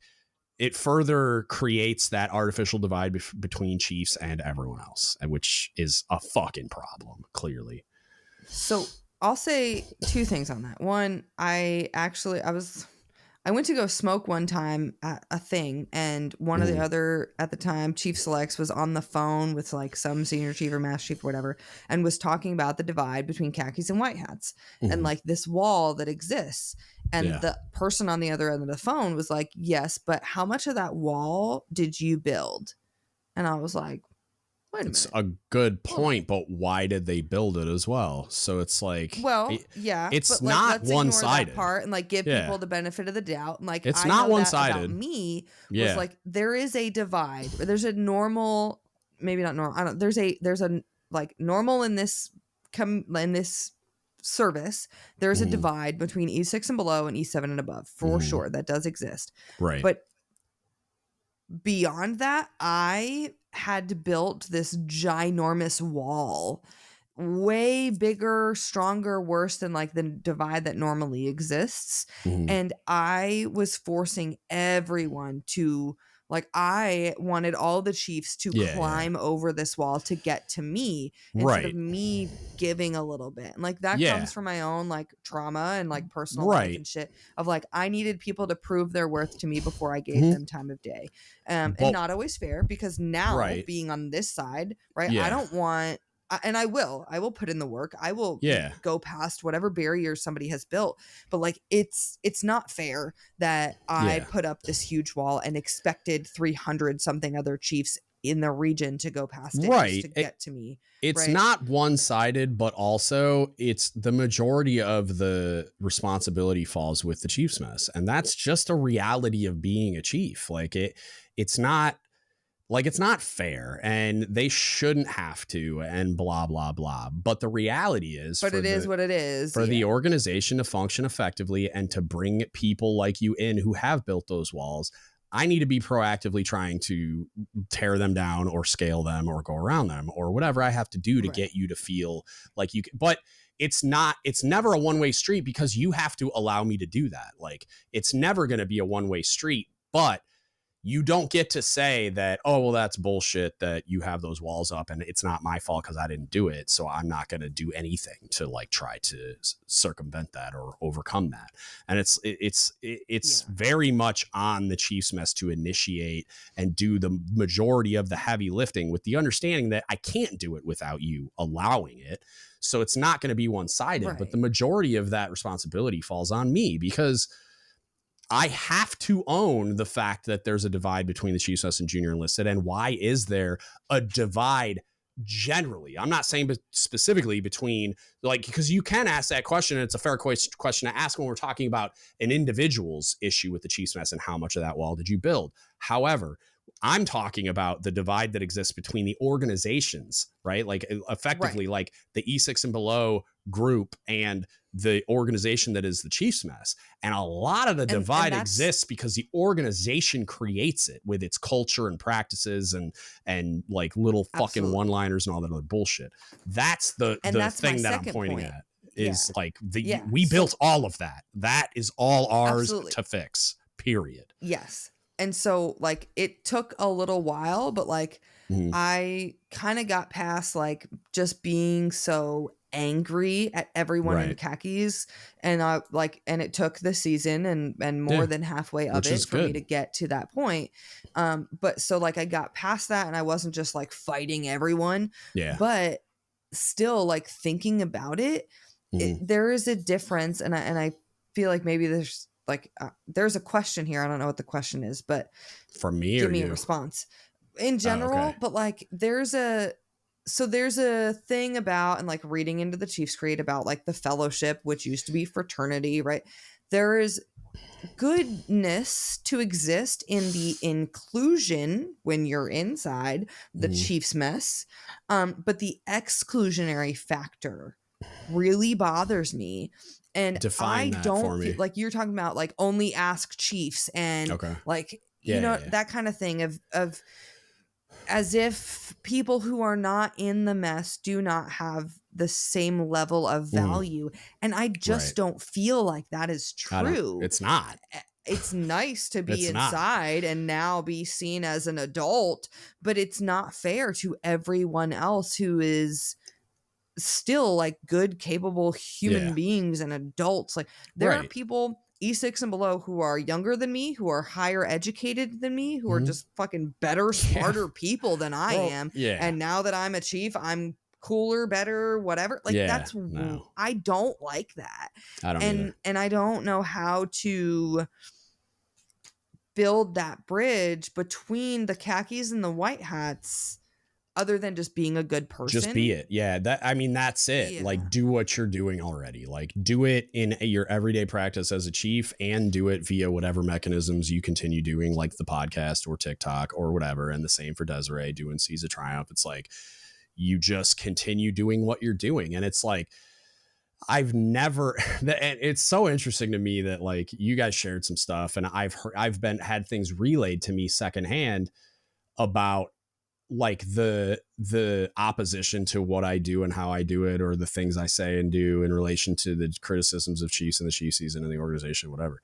Not a single fucking time during the 7-8 years I've been doing this shit, I'd have to go look, have I ever had a chief say that shit to my face. And even in a way that's like, hey man, I love what you do, but I can't really align with you on this, and here's why, and let's have a nice cordial conversation about it. I haven't even gotten that, let alone like, and it's not like everybody's agreed with me about everything. I'm not saying I'm right about everything, but what I am saying is I've never had anyone come at me sideways, willing to go toe to toe. Yeah, the things I talk about in regards to the Chiefs season. It's not hard to get a hold of you. It's not. I know. Like, I put it every episode. I put that shit out every episode, but it's like, DGUTspodcast@gmail.com. Yeah. Don't go to shitpodcast@gmail.com. You can Facebook message us. Like, it's at the end of every fucking episode. It's in the show notes. It's on the website. Like, I even put a form on the website so people can get a hold of me. Hey, my name's out there. You can flanks feed me. Yeah, you can call me, find me in the gal. Like, but that's the thing. Like, what I don't understand is like, if there's so much wrong about any of the stuff that we're doing and how we're doing it, then why is nobody saying anything? And I'm not saying I've never gotten pushback on anything at all. I'm not saying that, especially on Reddit, for fuck. Like, you want to get some brutally honest talk to me about Reddit feedback. Come on. Yeah. If you want to get some brutally honest feedback, go over to Reddit. But a lot of it's good though. Like, even though some of it can be like very aggressive and a little counterproductive with all the vitriol and stuff, there's goodness to be taken from that too. And that's why I go there sometimes. It's been a while, but whatever. And what I don't understand is why those people seem to exist and have a problem with it, but none of them are willing to say it to your face. And it's like, in your case, they felt empowered to say it to your face because they had power over you. The whole time I've been doing this shit, man, never once. And it's like, I'm not saying I want somebody to come and fucking throw a temper tantrum because they don't like what I'm saying. You're welcome to. But I'm just saying that, like, why is that? Like, why are they willing to say those things in private but not in public?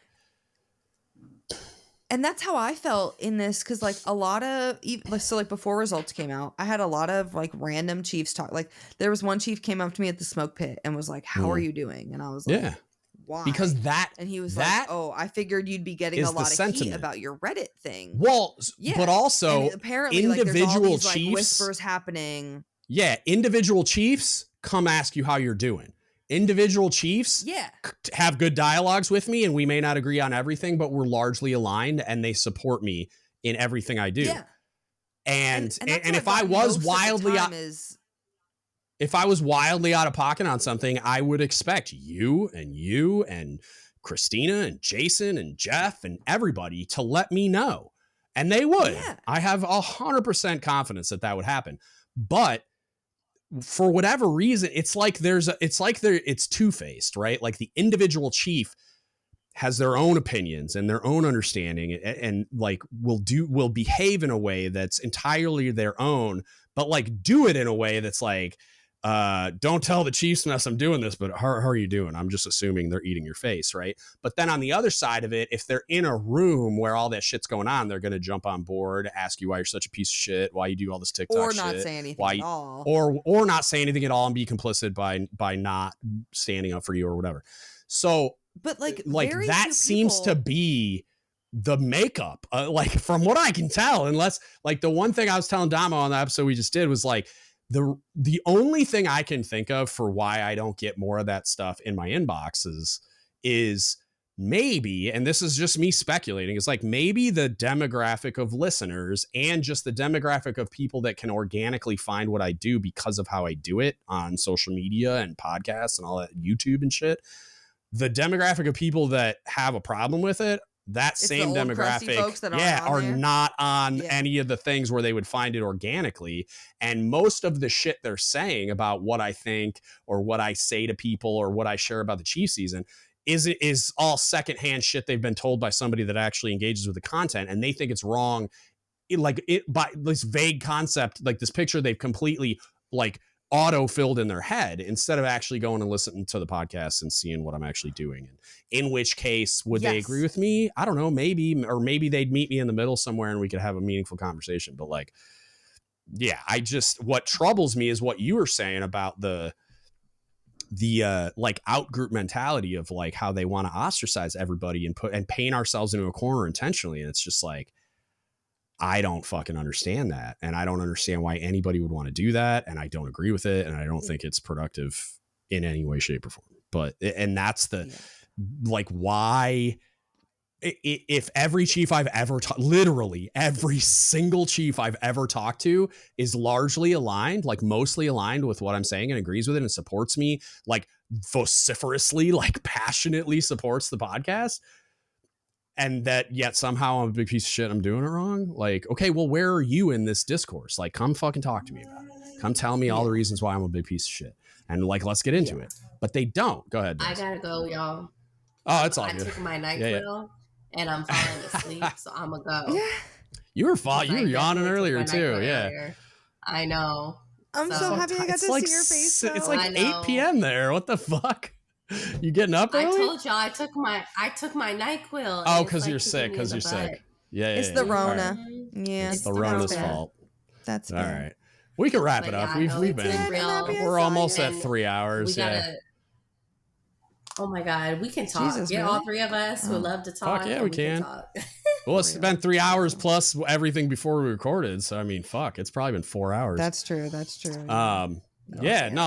can do it again soon. I'm gonna let Desiree go. I want to make one comment though, real quick. I'm looking forward to more Seas of Triumph and Trash Panda whenever you guys get around to that. Sure. I'm not done. No rush. I had to take a long break. I had to reset. Yeah. I'm coming back. Dope. I'm looking forward to it. Yeah, go do what you gotta do, girl. Yeah, thanks for doing this. I appreciate it. Later. Okay, good night, brother and sister. Bye. Night. I'm just kidding. That was good. That was good. Yeah. All right, go ahead. Let's wrap this thing up with the last part. I got a lot of like you said, like random other people talking to me and saying like, oh, so-and-so is saying this or whatever. Right. But the people who supposedly had problems, which I did have a lot of interactions during the season. It didn't come up before the season. With the people that had problems with you.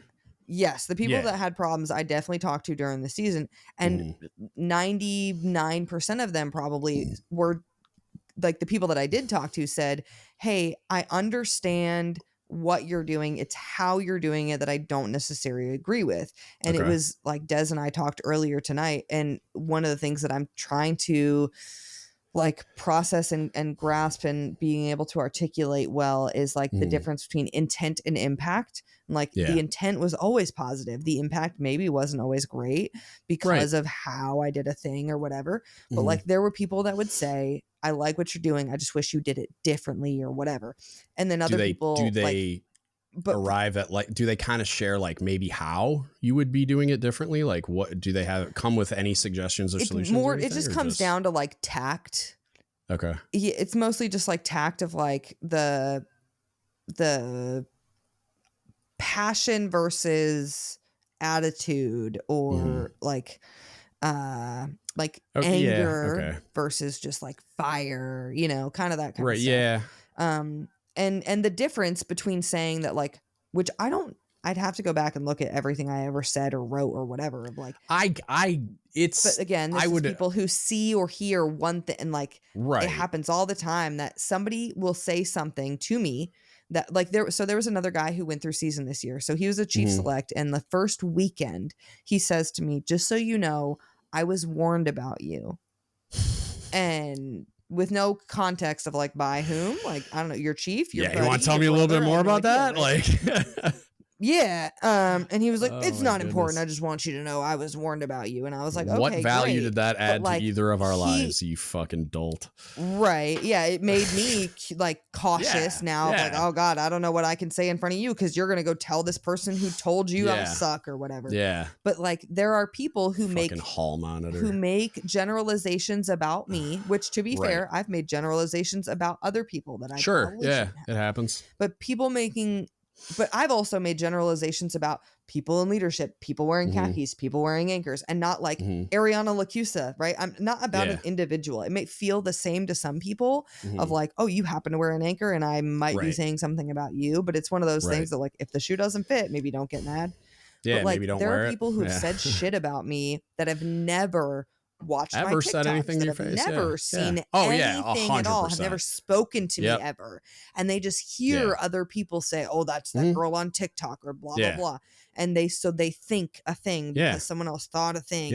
And they feel so strongly about this thing they've never seen. Same thing with the podcast. Most of the people... Oh, some fucking chief's doing a podcast? Fuck him. Oh, you're going to teach me about leadership, you piece of shit? Like, 100%. And they've never listened to it. It's but like I'll talk to them for 5 minutes and they're like, wow, you're dope. Now I see where you're coming from. It's like, maybe you should give people the benefit of the doubt first. Just like now I've learned, maybe I give people the benefit of the doubt first. And I think you just kind of address one of your own concerns about navigating the mess and being nervous about how you're going to integrate. Are you going to have issues because people have these closeted problems with the way that you've done things in the past, the way you may do things in the future, like depending on, again, what you do and how you do it. So it's like, but the way that you navigate that beyond some of the things we talked about earlier is like, just show them who you are, man. Like once they really know, like once they get to see you in Chiefs meetings and other forums where you're going to be interfacing with these chiefs that may or may not have an issue with their perception of what you've done in the past. And then they see you in real life. My favorite example of this is Christina D'Arienzo is I had all kinds of negative shit in my head when I saw that fucking TikTok, the WAP video, right? That made her fucking famous, right? I could not charge from someone, by the way. Of course you did. I had to, I did all the mental gymnastics I could to try to understand how in the fuck you could arrive at recording that, putting it on the internet, and not being a person that I want to smother with a pillow. And I've told her that, but then I was like, I stopped myself. But then you talked to her, and in 5 minutes, I stopped myself, and I was like, I gotta talk to her. I gotta know how this happened. And then we did that podcast, and since then, she is like one of my fucking favorite human beings. She is so dope. Love her. She's a fucking awesome chief, now senior chief. I just, everything, I fucking love her, man. And I've never been so happy to be wrong about my initial perception. And that type of a thing is the way I envision your entire career as a chief, for as long as you decide to put yourself out there doing the TikToks and the podcast stuff, is like, yes, I'm sure, like my initial reaction to Grant Kahn when he was doing all the anti-suicide shit, it's starting this was back on Reddit when he was just blowing up, right?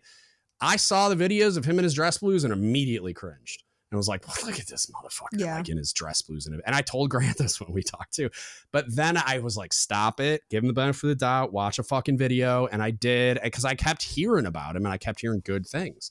So I watched the video and I'm like, oh fuck. I'm like, this dude's awesome. I'm like, I need to talk to him. He was the very first interview I ever did on this podcast.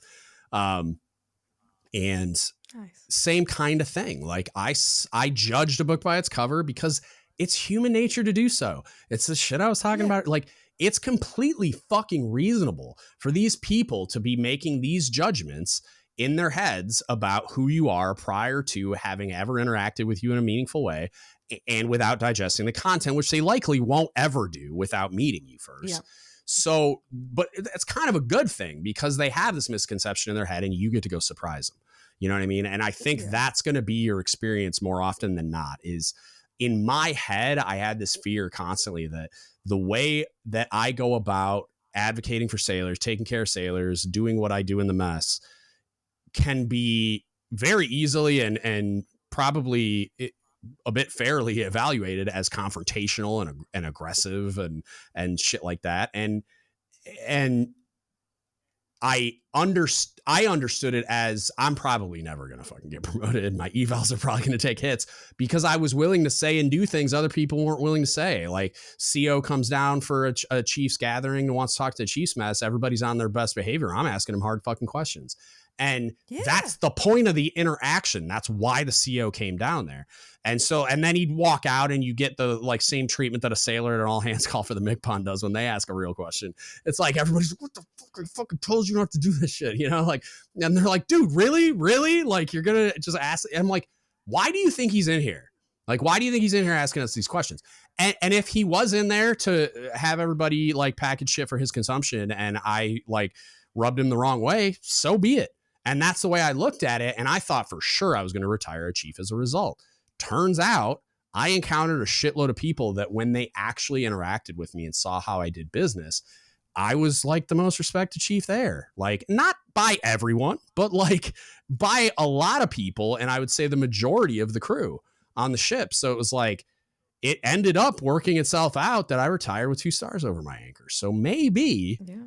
You know, like once you get to show yourself to these people by the way in which you do what you do, you're going to win everybody over in the next 12 months. And especially during the Chief season next year, in whatever involvement you have, you know, when they get to see you doing what you do and being as passionate as you are about it and going the as far as you do to do it and all that, the authentic things that your sailors see in you and all that kind of shit. It's like, you're not going to have to fucking do anything. You're just going to have to continue being you. I've shout out to Melissa Hartley, who I know is sometimes a listener. I don't know if she always listens. She's a retired senior chief now that was one of my A school instructors when I first checked in. I was a chief. She was a first class and had been a first class for a hot minute. She was like a female me as a first class. She was loud and aggressive and vocal and wouldn't take shit from anybody. And would do it in a way sometimes that was super fucking unprofessional and rubbed people the wrong way. But what she was advocating for was correct most of the time. Impact. Yeah. Unless she didn't have the full picture, which happened because she wasn't in the Chiefs meetings and wasn't aware of everything. And I remember she checked out. I was a senior chief. I was the SEL. She was checking out as no, she wasn't a chief. She made chief at her next command very shortly after she left. She, at her going away thing, like we butted heads a lot. I don't think she was a big fan of me leaving as a first class, but I think she kind of figured it out later once she made chief and everything else. And I looked at her during her going away thing and I told her all the things that you've had trouble with, that like you've been told you have an attitude problem and a big mouth and you're unprofessional and you're aggressive and all that shit. I was like, don't lose a fucking modicum of that, because that's going to very rapidly transition to you're a strong vocal advocate for your sailors as soon as you put anchors on. And that's what I think is going to happen with you. I think the things you're concerned about is she's going to, like, you're just like Melissa. She got into the mess and just fucking killed it. And then made senior chief and killed it and was very popular. Big fan. She ended up finding the podcast on her own through some docs that asked her if she knew who I was, I think. And she's like, well, you know, all cooks don't all know each other, but as a matter of fact, I do know him. And like me and her are a lot like we understand each other a lot better. And I would say we're definitely friendly now, but like, I think that's what you're going to experience is a lot of, and I told you this when you first started to decide to do the podcast. I'm like, there's a big difference between you saying these things as a first class and you saying these things as a chief. And so I think you're going to see that at work quite a bit. And a lot of it's just they're going to see who you really are and be like, oh shit, she's dope. Just like I did with Christina. But with Melissa, the way she did it, she was doing that shit as a first class. And a lot of times she was doing it in kind of a ham-handed way that like, look, I understand you're right. And I did it too as a first class. And that's why I saw so much of myself in her. Was like, I would get in trouble all the time. Like you can't yell at your LPO. And I'm like, yeah, but he's a fucking idiot. And it's like, he's doing it wrong. I could show you in the instruction. And they'd be like, yeah, we know, but you can't do that. I can do that. Right. You can't do that. And they'd pull me to the chief side. Dude, we know he's bad at his job. We know he's not doing the thing right. But you work for him, so you can't yell at him. That's how the military works. And so it's like, I was like, yeah, but he's a fucking idiot and he's doing it wrong. So like, why can't I just tell him he's a fucking idiot and he's doing it wrong? Yeah. So it's just like one of those things. So I think like that's what you're going to see quite a bit is you're going to go through what Melissa Hartley went through. You're going to go through and when you make chief, all of those things that you and other people saw as liabilities are not going to be fucking liabilities at all. They're going to be assets. And now you have a lot more clarity having gone through the process, and you're going to gain even more as you navigate your first year as a chief. And I bet you by the end of this year, when the next results come out and you guys are, you're going to have a wildly different relationship with these people. That's my prediction. It's not all bad. It's definitely not. For sure. It's not, but really good relationships. I have a feeling you're going to have a lot of like, I thought you were something else, but now I know I was wrong. And you're dope as fuck. That's already happened. You're going to have those conversations for sure. Yeah. There's more to come. I talked to one of the Master Chiefs a couple weeks into the season, and they told me, they were like, hey, you are fucked. I was like, what are you talking about? No, they were like, there are people that have completely written you off that will never give you any hope for change. Like, they're not coming to your acceptance. They are not believing in who you are. Like, and that says more about them than it does about you, and they need to look in a fucking mirror and be better. Like, that's not something I wouldn't I would have told that Master Chief. I'm like, I don't want, if that's who they are, I don't want them there either. Tell them to fuck off. You know what I mean? Like, if that's who they are, understand what it meant necessarily at the time either, you know. Right. Jesus but like it was, I mean, and this person is a great person, the one that told me that.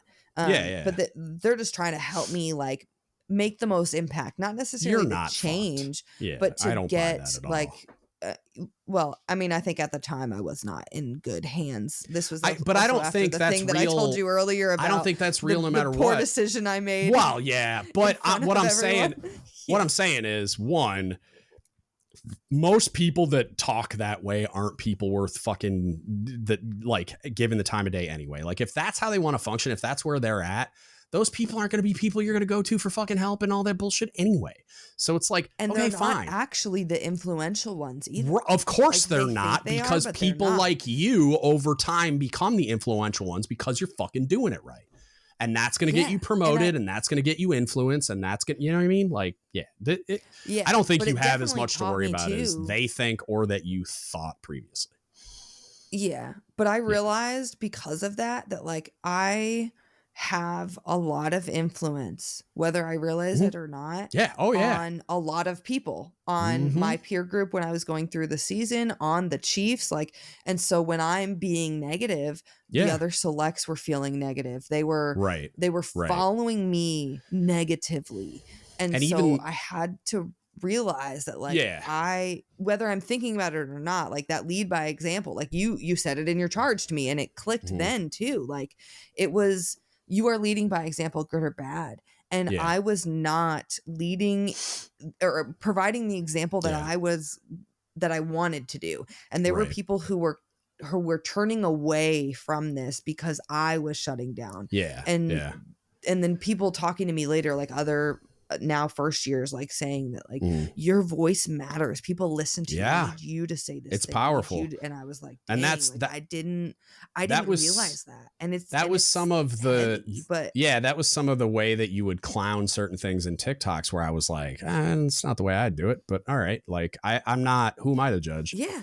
And I know that resonates with a lot of people also. Like there's a reason those meme pages have so many fucking followers, you know what I mean? But like there's a catharsis to poking fun at the thing that's stressing you out or that you have trouble with or whatever, but also you being you, it's like, and trying to also do the other things you're doing via the podcast. It's like, you're going to alienate some people and you're going to influence the way that they think about Chiefs and the way they think about entering the mess and the way they think about some of the other things that you would talk about in a way that I don't think you actually want to. And it's cool. It's really good that you've gotten that kind of clarity, because I think you're going to be able to like kind of step back and see yourself and your intent and the potential impact of what you want to do.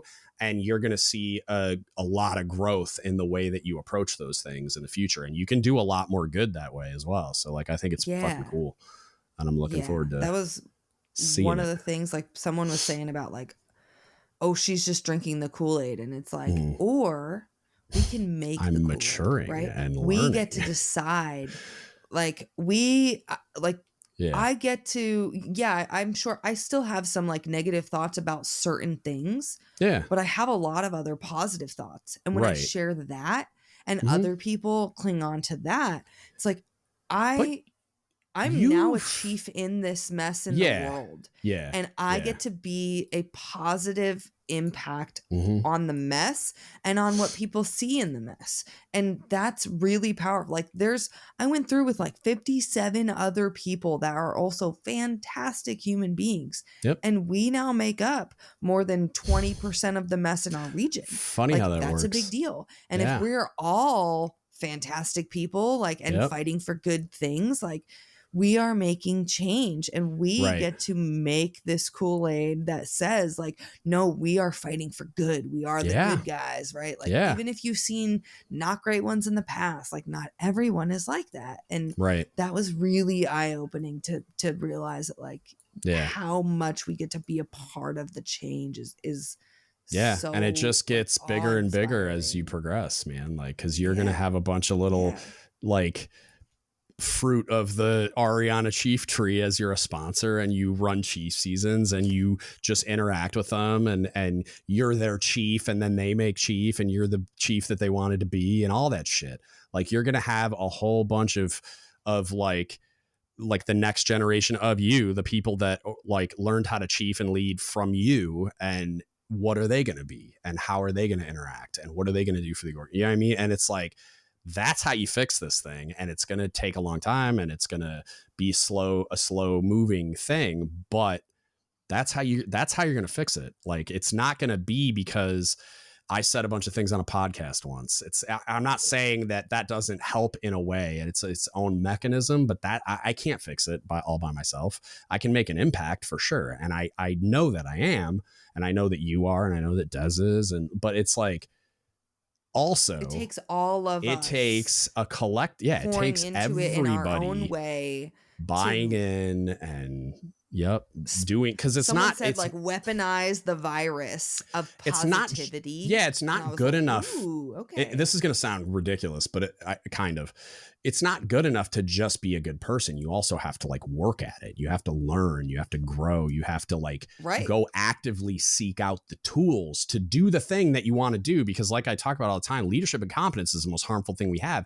And the leadership incompetence is being wielded by a bunch of really great human beings that have good hearts, that are in the right place and desire to do good things for their people. They just don't have the tools to get it done. I've definitely fucked stuff up for sure. And so like you actively seeking those things out is very important, because I think the majority of the chiefs in the mess are good people that want to do the right thing the majority of the time. Some of them also have on top of that a bunch of scar tissue where they've become jaded and bitter, and maybe they've kind of clocked out a little bit.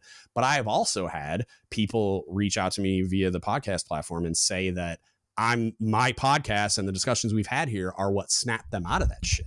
So, and then now they're doing a better job of being a chief and blah, blah, blah. So it's like, there's some utility here, obviously, and it can be a catalyst, it can be a tool, it can help, but like, the people doing the thing are the ones that need to, like, you gotta be open to and be actively seeking this type of development, whether it's for me or a million other people that aren't me, or a million other resources and books and fucking whatever that aren't me. Like the ELD thing, like, or not ELD. Yeah. What am I trying to say? The thing in San Diego, Jesus Christ. Like the Foundry and Enlisted the Leadership ELF. Foundation. Yeah. ELF. Enlisted Leadership Foundation. God, that shit is amazing. Yeah, they're incredible. That. There's so many mechanisms out there for people to develop as leaders. One guy. Yeah. But yeah, like there's so many tools signed up out there. For CPO LDC in January. I'll actively seeking out. Hell yeah, I'm very interested in how that class goes. I've heard from a few people that it's good, but somebody sent me the guides and stuff for me to go through, and I just haven't yet. But yeah, I'm interested to learn more about that. Like from somebody that's actually like gone through it. I'm curious. Yeah. And I told them to sign me up for the facilitator course as soon, because I used to teach the ALDC and below before we had enough chiefs. God damn. Like, I was before we had enough, but then the Navy was like, first classes can't do this. And so I was like, okay, it was already on my evals and shit. But as soon as I can be officially like redesignated, I'm going to do it again. Right. But all right, I hope y'all enjoyed that. I had a great time talking to the homies. Very fun episode. Like it was very enlightening for me in a lot of ways, not just for their own experiences, though that was fun too. I definitely wanted to know how it went for them, and I mean, I was talking to them throughout the season and checking in and stuff, but yeah, I wanted to know overall what their analysis of their own experiences in the Chief season were, with the understanding that they still need to then, like I think I mentioned in the episode, like it's like your year one is really 2 years, because you have to go through as a chief for the first time, like on the other side of it, and see how the training is conducted, and see how what the role of a chief is on the training side of it, on the facilitating side of it, before you really have a full grasp of what it is and how it works, right? But I wanted to see what their experience was going through it, as their mindset is still shifting from being a first class to being a chief.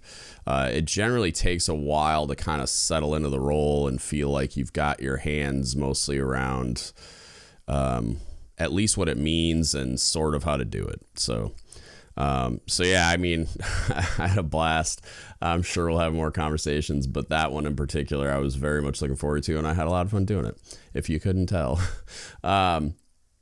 With that, if you need anything from us, hit us up. don'tgiveuppshitpodcast@gmail.com. You can Facebook message us, Don't Give Up Shit Podcast, or you can DM us on Instagram, Reddit, or Discord at DGUTSpodcast. If you want to support us, you can go to dgutspodcast.com. There's a donate button on the upper right-hand corner of the website, or you can go to dgutspapparel.com. It's Don't Give Up Shit Apparel. Almost screwed that up. Get yourself some naval pride and heritage gear you'll actually wear in public. It's dgutspapparel.com. And then you can go to patreon.com/dgutspodcast. Pick one of the 5 tiers. Become a patron today. All of those things help a ton.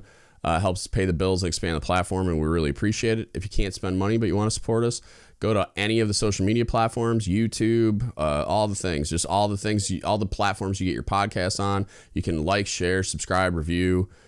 Subscribe on YouTube, share the videos, tag your friends in the podcast posts, share the social media posts, follow us on social media, whatever's easiest for you. It all helps and it all supports us, and we really appreciate it. And that's it. That's what I got for you today. Thank you so much for listening, and don't give up the ship. Hey, shout out to all our level 5 patrons, Victoria Livingood, William McIver, and Mark Galagos. To all our other patrons, we really appreciate your support. Helps to pay all the bills, expand the platform, and we couldn't do it without you. Thank you so much. Please hit the like button, drop a comment down below on what you thought, and subscribe to the channel.